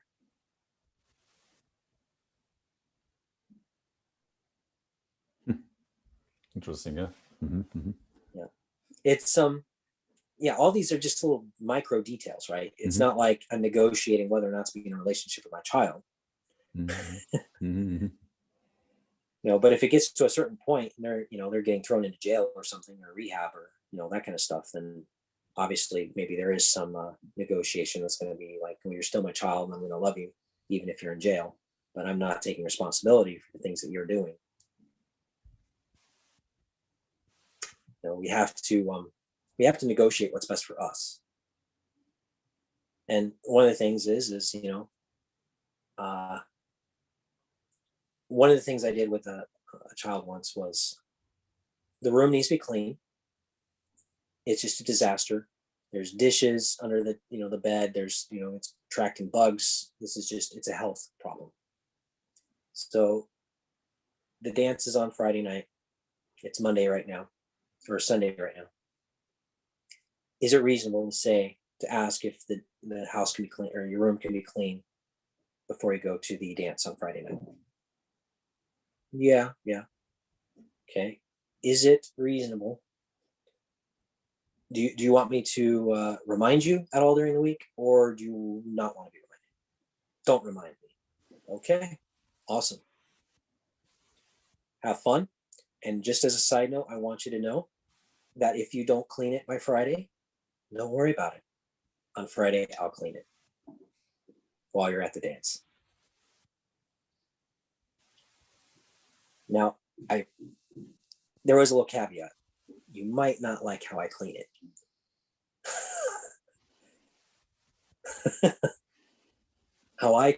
I'm not as thorough. I don't know what you like, what you don't like. A lot of it to me, it might all end up in the trash, or a lot of it might end up in the trash. So I don't really. You're a better judge of what should go in the trash, what shouldn't go in the trash, because it's your stuff. So I hope you do it by Friday. Friday came and went. No clean room, dishes under the bed still. She went to the dance. Me and her mother went in the room with the 2 giant trash bags. We cleaned the room. She came back. It looked great. She was never angrier. We couldn't make her clean the room. We could give her natural consequences, though, for not cleaning the room. Because there is a family. She is underage. She is subject to us. She has not graduated to the law of reason within herself. She's not responsible enough to take care of herself. We have to take care of for her. So under natural law, we are bound to educate her in reason by giving her natural consequence. What happens if she doesn't pay her bills? They shut off her gas. They shut off her electricity. They do things she's not going to like if she doesn't have it done by this time. We're educating her, helping her understand that life has consequences.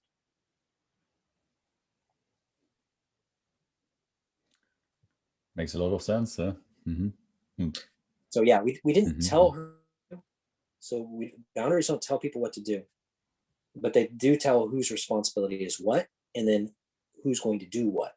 Like, if you decide not to do your room, I'm going to clean it instead, because it is our house. It is a health hazard right now with all the bugs that you could be attracting, etc., and mice and that kind of thing.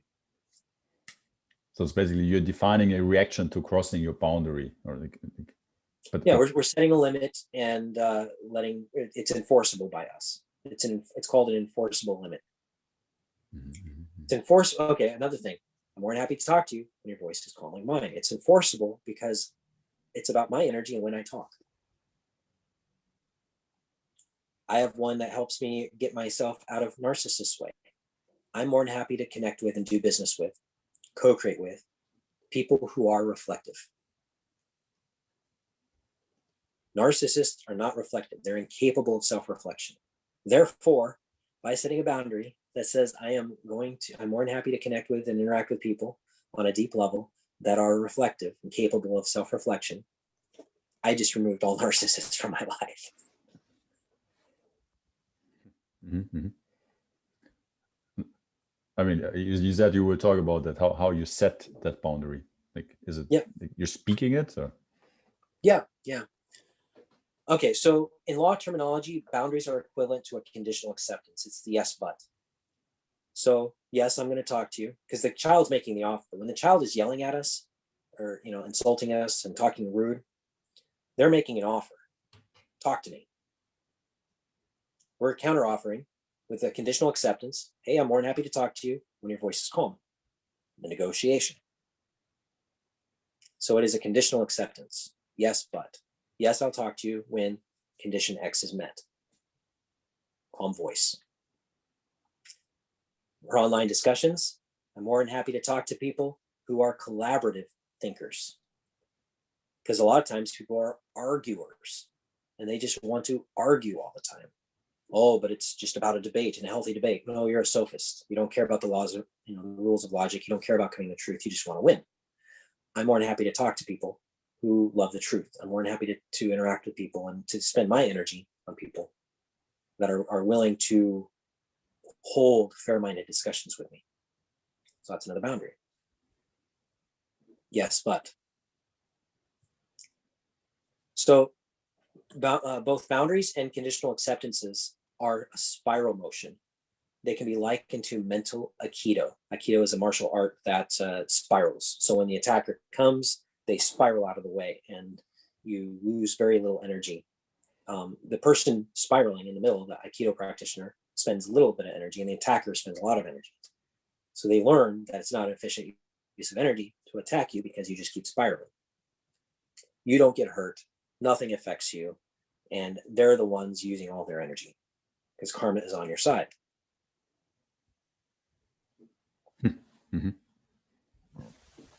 They use the energy, the one making the offer uses the energy, and we flip the karma back on. We flip the karma so that karma supports us, not them.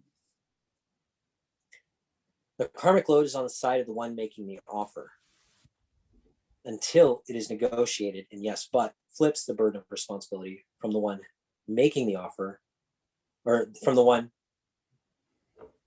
having the offer made to them, or the one being accused. So like if somebody's being accused, so like a narcissist would accuse you of something, you hate old people because you don't want to get your vaccine. You won't wear a mask. You must hate old people. They're making an accusation. That is also an offer. The accusation is an offer. Now you can flip that by saying the yes, but. I say it all the time. People accuse me of things. I go, oh yeah, might be right. That's a possibility. Boom, aikido. I don't even have to set the boundary. I just spiral on that one. Huh? I'm a horrible person, huh? I guess that's a possibility. I don't know. I'm not going to defend myself. I'm not going to argue with that. Okay, sure. Why not? You're evil. You hate old people. Okay, I guess that's a possibility. Somebody says, yeah, well, I think you're wrong. This, and this. Oh, sure. Okay. Just a quick spiral. No need to use a lot of energy on that. It doesn't bother me. If it did bother me, then I would process my emotional upset, set a boundary. After I set the boundary, it's very easy to not be emotionally upset anymore. Now I can accept them. So the difference between tolerance, suffering, so tolerance and suffering are the same word, and acceptance is boundaries. When you tolerate something, you're consenting to it. When you're accepting something, you've negotiated in good faith. Tolerance doesn't have negotiation. No boundaries are set. If you accept it, you've probably negotiated it if you're a good negotiator. If you've negotiated, you made counter offers. Now you can fully accept the person because their behavior that bothers you, you don't have to suffer through as it doesn't affect you because you negotiate yourself out of it. So So you ever hear people, you just need to accept it. You just need to be in acceptance. Acceptance is impossible without negotiation of your terms, without setting boundaries. Otherwise, you're tolerating. So what most people pass off as acceptance is just tolerance or suffering. It's another big distortion. Yes. We're mistaking acceptance for actual tolerance or suffering. Yeah. So we have to make a distinction between the two. Suffering and tolerance has no boundaries. Acceptance has boundaries. You're accepting something through negotiating, and that negotiation is your boundaries. Now you can accept them because they don't affect you. Like, for example, my children love tattoos. I have no tattoos. It doesn't bother me. I don't care if they have tattoos. They can tattoo their entire body. It's fine with me. Why? It doesn't affect me. I have boundaries. They're not going to try to force one on me. They're not going to hold me down and tattoo me. You know, like it doesn't affect my body. It's their property, not mine. What they do with their bodies is up to them. And if they're happy, that's good with me.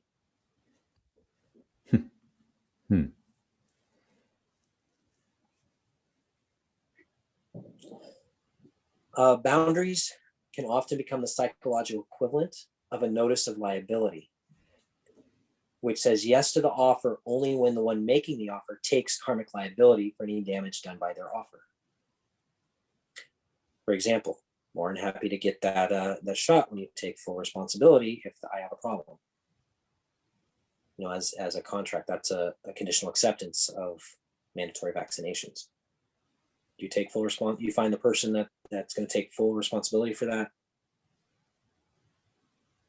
then yes. Because they have the karmic load on them now, not me. I'm not consenting unless you take liability. Another one, sex. A lot of women, they're like, well, I said no.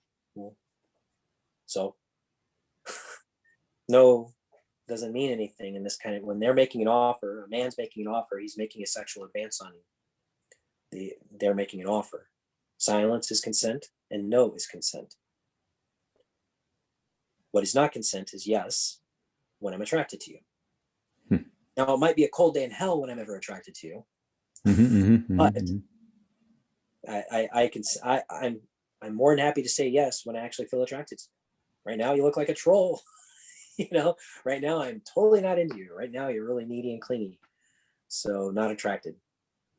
But hey, I'm happy to say yes, you know, when I'm attracted.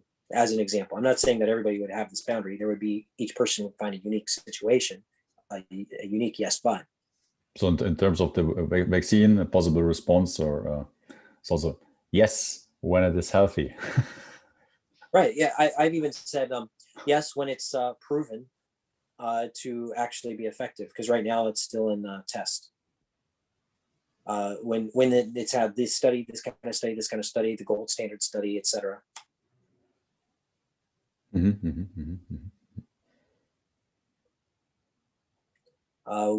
the aluminum adjuvant has been studied and its effects on humans, you know, that kind of thing. Or how the Europeans say it, aluminium. Say again, aluminium?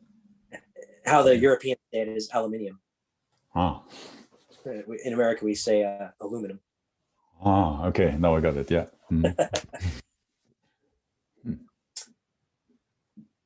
So the next stage is instant karma. Instant karma is where they're like, well, we're going to hold you down against your will and do it anyways, even though you did the yes but.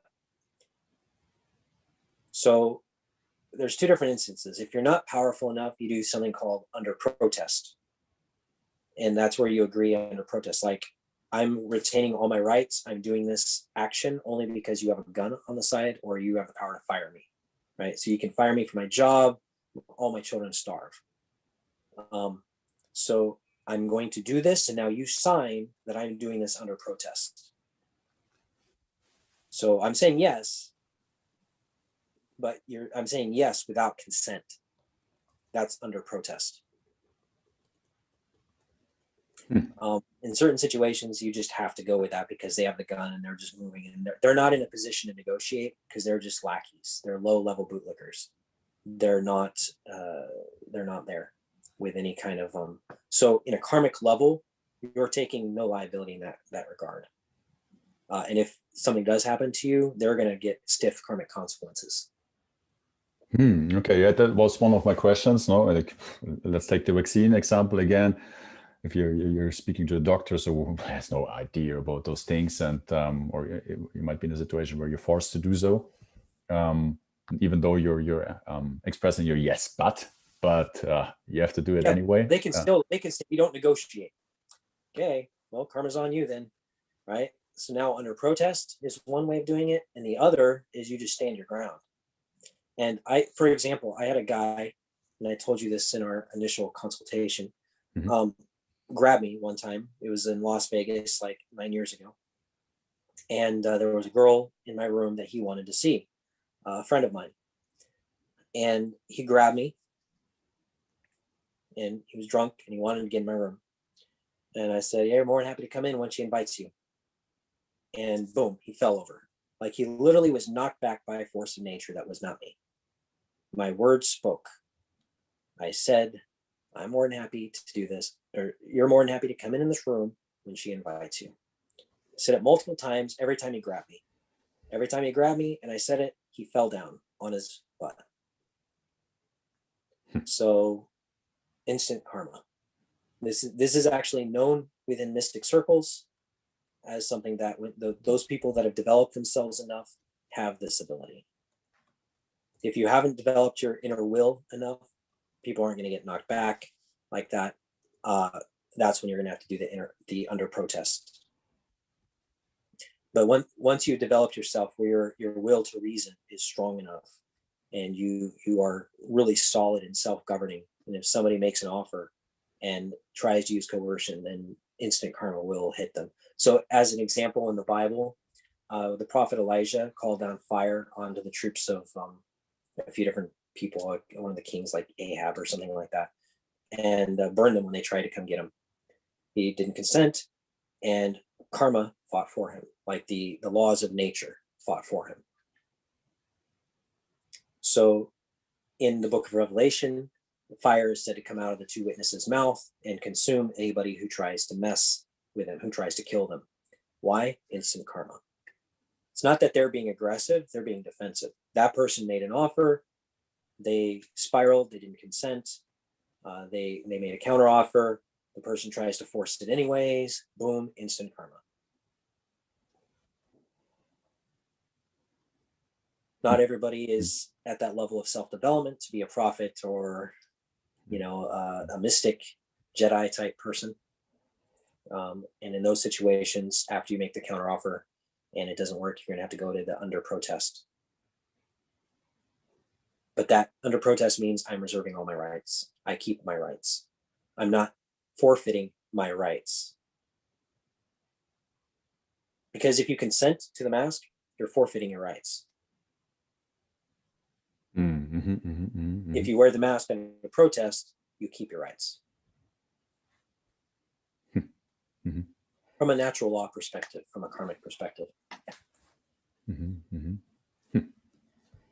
So this is important because what it shows is that one individual is very powerful. We do not need groups. Everybody thinks that we need to collectivize and we need to form groups and we need to, the good guys versus the bad guys. It does not matter that, I don't have to go out and vote and, get everybody to vote my way and convince everybody, because I just need to be the change in my life, because I'm doing this for me and my property and my family. And I care about other people and I want them to be happy. I do. But I don't have to convince everybody that they're wrong and I'm right in order for me to be safe. I can be safe regardless. I don't care if all of you go to hell in a handbasket. I'm going to be safe. My family's going to be safe. I'm going to take care of us. And whatever people choose is what they choose. But we're not bound by the decisions of all the other chuckleheads, all the other ignorant people, the stupid people. I don't have to convince them. I don't have to get in a fight with them. I can be ahead of the game.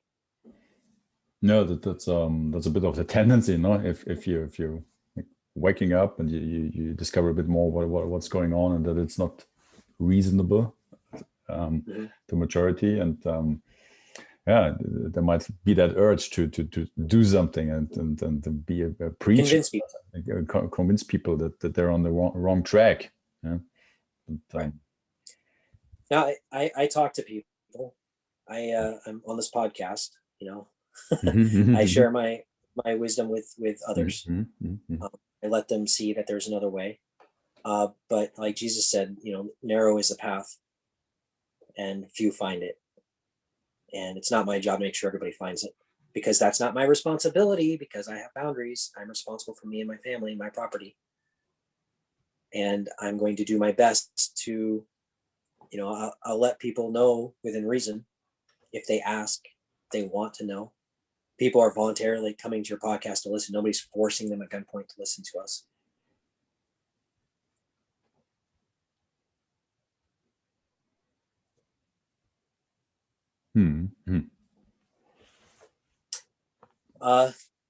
Wrapping things up a little bit, I have a point on voluntarism. Voluntarism is the notion that all interactions, agreements should be voluntary, and that they should have explicit consent. The right to negotiate and renegotiate the terms of our agreements is there. That's also encouraged, that people can negotiate and renegotiate the terms of our agreements. It should always remain voluntary at any point. That means that we can leave at any point. If an interaction is not voluntary, I'm not saying monogamy is involuntary, but I say that I think that the way that some people practice monogamy is involuntary. If there's this threat of divorce and losing everything, and all kinds of financial repercussions and stuff like that, if you don't follow the societal norm, then that's not necessarily a voluntary contract. That I think that all relationships, however they manifest, should be voluntary and consensual and based in agreements, and that these agreements should be able to be renegotiated as people grow, as things change. Makes a lot of sense, and it's very, very much intuitive. We should be educated in that. Yeah. I mean, that's what we're doing. Yeah. You're doing, So doing my best. So agreements that make one party enslaved to another without any possibility of escape, such as mortgages, involuntary slavery without possibility of leaving the agreement, selling minors or others into slavery, involuntary taxes are inherently immoral because they're not voluntary. Relationships should remain voluntary. And involuntary family and or marital partnership relationships are also immoral. I know we can't choose who our family is, but at a certain point, when we reach a certain age, we should be able to set boundaries about who we prefer to interact with. And if we don't prefer to interact with our family, then that should be fine. If our boundaries say that, I've outgrown my family was good for me when I was growing up, but maybe they were toxic growing up, and I'm leaving that situation because I've set boundaries. They no longer meet my minimum standards for healthy interaction. So to have a voluntary society, we first need voluntary relationships, as a microcosm is a fractal representation of the macrocosm. So if you really want to beat the system, you have to learn how to have a voluntary interactions in your own family. You have to learn how to navigate romantic relationships in a voluntary fashion. That means you need to get over your fear, your control, binding people to you, the use of manipulation and guilt to, keep people in a relationship with you.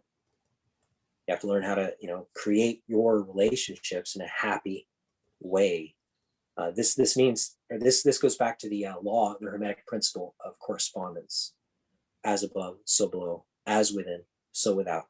As the microcosm, so the macrocosm. You want a voluntary society? Create a voluntary relationship. Live in voluntary relationships. Interact not just financially, in a voluntary way, going to the farmer's market and, having voluntary transactions there, but also have voluntary transactions with your partners, with your children, with your friends. Don't use manipulation, guilt, shame to keep people with you. Let them be free. The cage door has to be open, and they always have to be able to leave.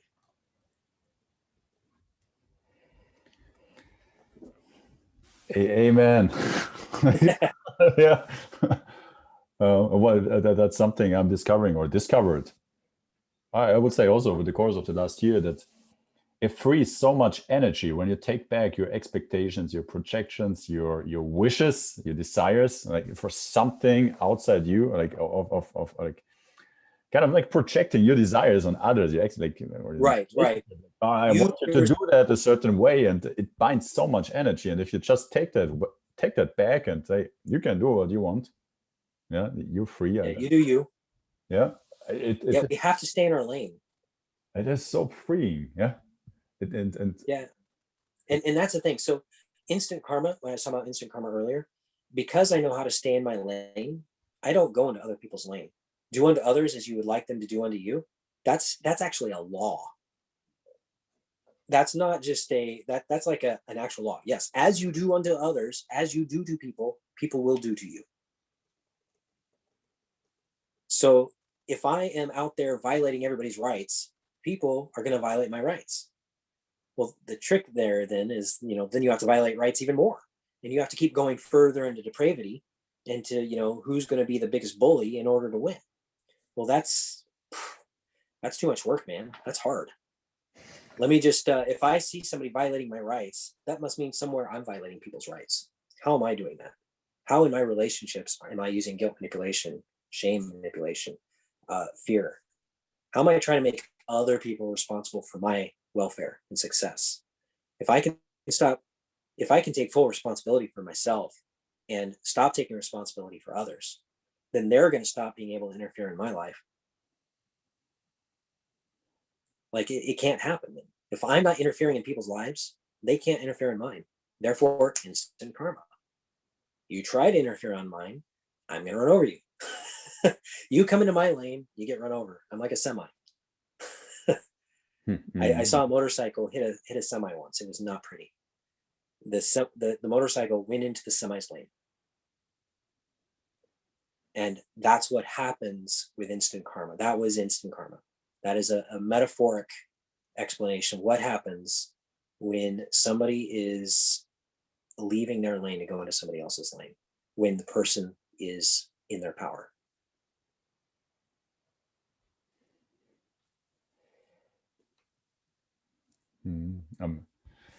I've by far not arrived, but somehow I had a very controlling mentality and was obsessed and had thought through all kind of scenarios, and I had my lists and whatever, and that quite changed over the last year. And it was a little bit scary at first, to kind of let go and not really having a clue what happens then. Yeah, there was a lot of fear of the unknown, and by having like control, like kind of intended to manage this fear, or not being exposed to this fear of like what happens when I don't have control. So it was a scary journey, but it's also this revelation that like that's the only way you possibly can become free, by not controlling anymore. Yeah, and right. Right. And like how, in asking yourself questions like, how am I trying to take responsibility for others? How am I trying to get them to take responsibility for me? Like a lot of people are controlling by being the hero. They're taking over responsibility for others, and that's how they control it. Well, I can help this narcissist not beat me up or not abuse me by doing everything they want. So I'm going to enable their bad behavior, make excuses for their bad behavior because it keeps me safe. That's controlling. Also, you're taking responsibility for them. And then you could, and when you're on like the narcissist side, you can find your own inner narcissist. How am I making people responsible for me and then punishing them when they don't? So we can clear up all these issues around responsibility by setting boundaries. And as we do that, we get into our own lane. We don't leave our lane. So this is really the biggest problem with boundaries. This is really the biggest problem with law. So many people are not staying in their lane, and they don't even have a concept of what it means to stay in their lane. They don't understand karma. They don't understand instant karma. They think karma is just some kind of like, gooey liquid substance that is made up by the Hindu religion. But it's really just cause and effect. And it's about responsibility. And if you are getting into other people's responsibility, you're becoming either liable for them or you're making them liable for you. You're not in your lane. And there's so many different ways we do it. And it's always if there's fear there. Even preaching, people who are preaching to others and trying to get them to believe and to convince them, they're not in their lane. So, I mean, instead of preaching, it would be to offer a perspective, and whoever is interested in have discussions, hearing about it, is invited to have a discussion or to talk about it or to hear more about it. Yeah. The thing is, I don't need people to believe me in order for it to be true. I don't, and I like having conversations. I like sharing. I like people sharing with me. I like the discussions that we have. I enjoy this discussion. I enjoy getting clients.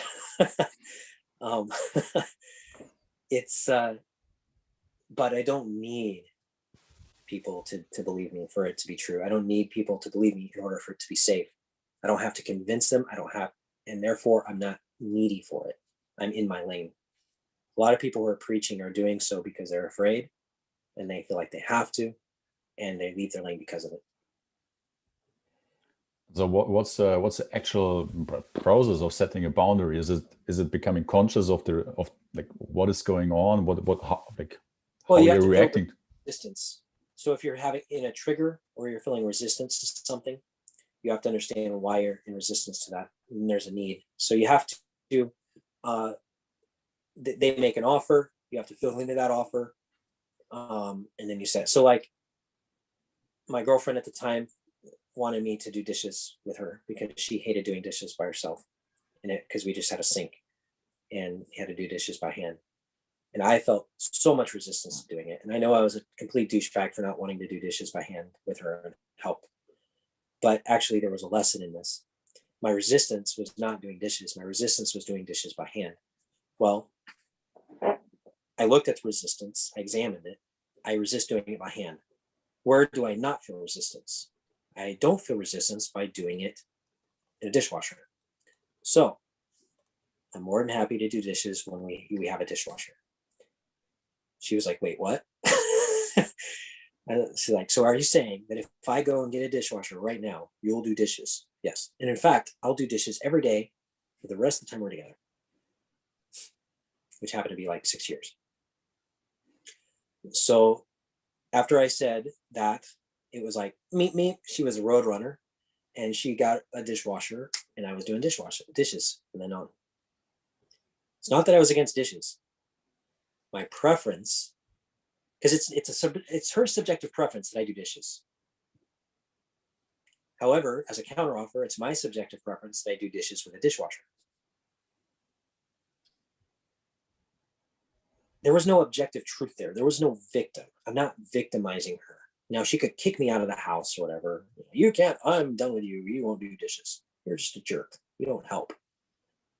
But it's so much easier just to set a boundary and to come up and negotiate together, learn how to problem solve, negotiate. We were always negotiating like that. We had a really good relationship when it came to our terms. There was just a few things that, we weren't there. That's why we're no longer partners, but best relationship ever. It's a great relationship.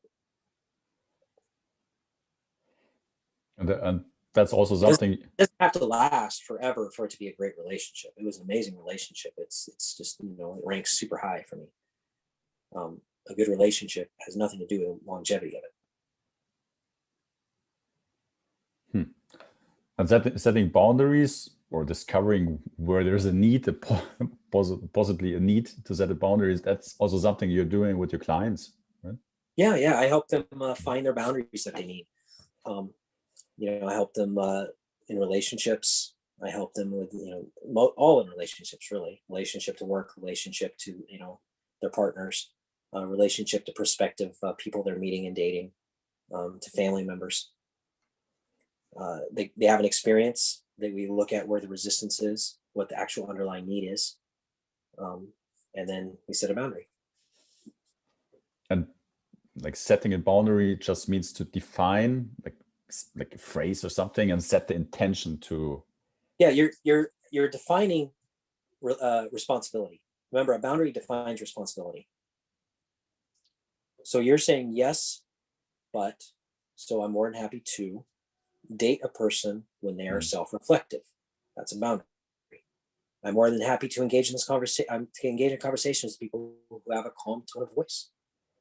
And that's something you're repeating in your mind, or that's something you're defining once, and yeah, you have to. Some people need to say it for a few days, few weeks. They'll keep repeating it every day. Maybe they'll put it on loop on their iPhone and listen to it on loop, some of the boundaries they've set, so that they can really believe it. But at a certain point, I'm at a place now where I set a boundary one time and it instantly changes everything. Like reality shapes around me and rearranges itself around me whenever I set a new boundary. In fact, I've even seen people it's like a bark collar. So I'll set, a bark collar is where the dog barks and it shocks them. So I have boundaries set. So if somebody unnecessarily tries to attack me when I'm in my lane, so they're angry, I'm in my lane, they try to come into my lane, what happens is it acts like a shock collar and they go like, yep, yep, yep. Like they feel it instantly. They feel the shame, they feel the guilt. Even if they're a narcissist, they feel it and they can't run away from that, and they can't project it onto me.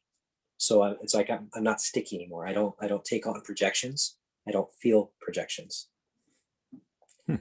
If I do feel a projection, it just means I have to set a new boundary somewhere, that I missed a spot.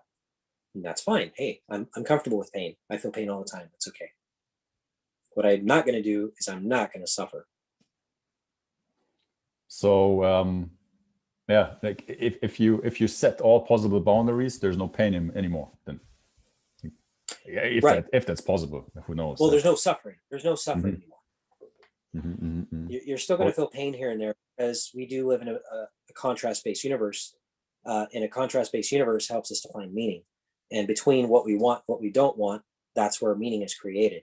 And so you can't get away from having contrast. You're not going to create the utopia, but you can create a system that allows for you to easily navigate. It's like, okay, right now the negative is like 90% and the positive is 10%.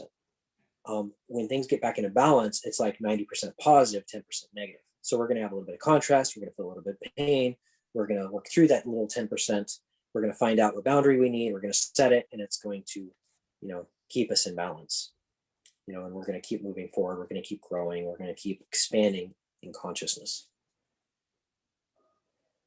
So yeah, we can't get away from pain. You just can't. But you can end your suffering. What a powerful lesson, or like even information to hear. And I remember us talking a few days ago, and we thought that this conversation might be a little bit more compact than the other one, and it ended. It is again a very deep, profound, insightful conversations. I'm really, really happy that you took the time, or taking the time, to be here and sharing all this incredible information with us. Is there like something else you want to add to this, or? Well, yeah, I do want to say that this way of setting boundaries, using what's called a conditional acceptance to set boundaries, the yes but, spiraling our energy like Aikido, mental Aikido, is us going up to the mental plane and the causal plane and working there rather than fighting the effects. So instead of fighting the effects, we go to the realm of cause and we make changes. I call this boundary magic. We are casting spells with our boundaries. We are changing and manipulating reality in the causal plane, in the mental plane, and then in the realm of effects where we live, this material realm, is where things happen. Now, we do live in a joint reality. So, it's not like I can just change it for everybody. That's why, 2020 was a hard year for a lot of people, a lot of contrast, a lot of things that people don't want. But we have to go through, feel the pain so that we can end the suffering. And all of this pain coming to the surface right now gives us an opportunity to end our suffering, because this is just ridiculous. But we've been living in a really ridiculous society for hundreds of years now. At least 150, 200 years, it's been just ridiculous and getting more ridiculous. And some communist countries, it's been ridiculous. So everybody getting to experience this now gives us the opportunity to work through and set boundaries. So this is actually an opportunity to feel the pain and end our suffering. It's like a global dark night of the soul.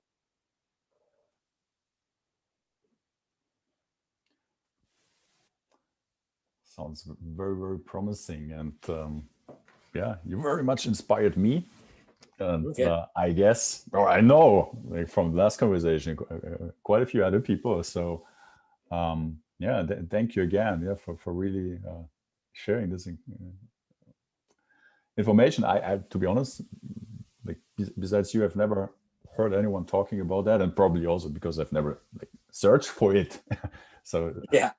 Well, I don't think anybody's. I got into all this through boundaries. Mhm. My connection to law, my connection to philosophy, to natural law, to all of that came through learning how to set boundaries. So I got into empathy, critical thinking, and boundaries. And through setting boundaries and examining my psychological self, that's how I got here. So I approach natural law from the psychology side, Jungian shadow work, self-responsibility, self-reliance, setting healthy boundaries, becoming more responsible. His boundaries are all about responsibility. And that's why my angle is different, because I'm approaching it from a psychological perspective. And that's why I even call it, boundary magic, is because, when we're setting these boundaries, we are manipulating the fabric of reality by changing ourselves, changing our own lives. And I would, before we go, I would like to say that people can find me on theunityprocess.com. And if you go to theunityprocess.com/sessions, you can fill out a contact form and get a hold of me. And it's important that so it's the Unity process, not just Unity process. Yes, and again, I will add all web pages, links, etc., to the show notes so that everybody can get in contact with you and know where to find you and hear more about that. And I can also add that there is a fantastic universe of articles, blog posts on your website, and you also have quite some videos online. So there's so much to learn from you, and your articles, they're very, very interesting, and I've been reading over the last days quite some. So I can only recommend to all the listeners to check out your blog, your work, and learn more and get in touch with you. Mm-hmm. Awesome. I appreciate it. Yeah. So yeah, thank you again from my side for having very much inspiring, insightful conversation. And I have a feeling there might be another conversation at some point in the future. I'm open. Okay, so that was an offer right now. Yeah. Okay, perfect. Yeah. Thank you very much, Nathan. Yeah. And speak soon. Okay, great. Thanks.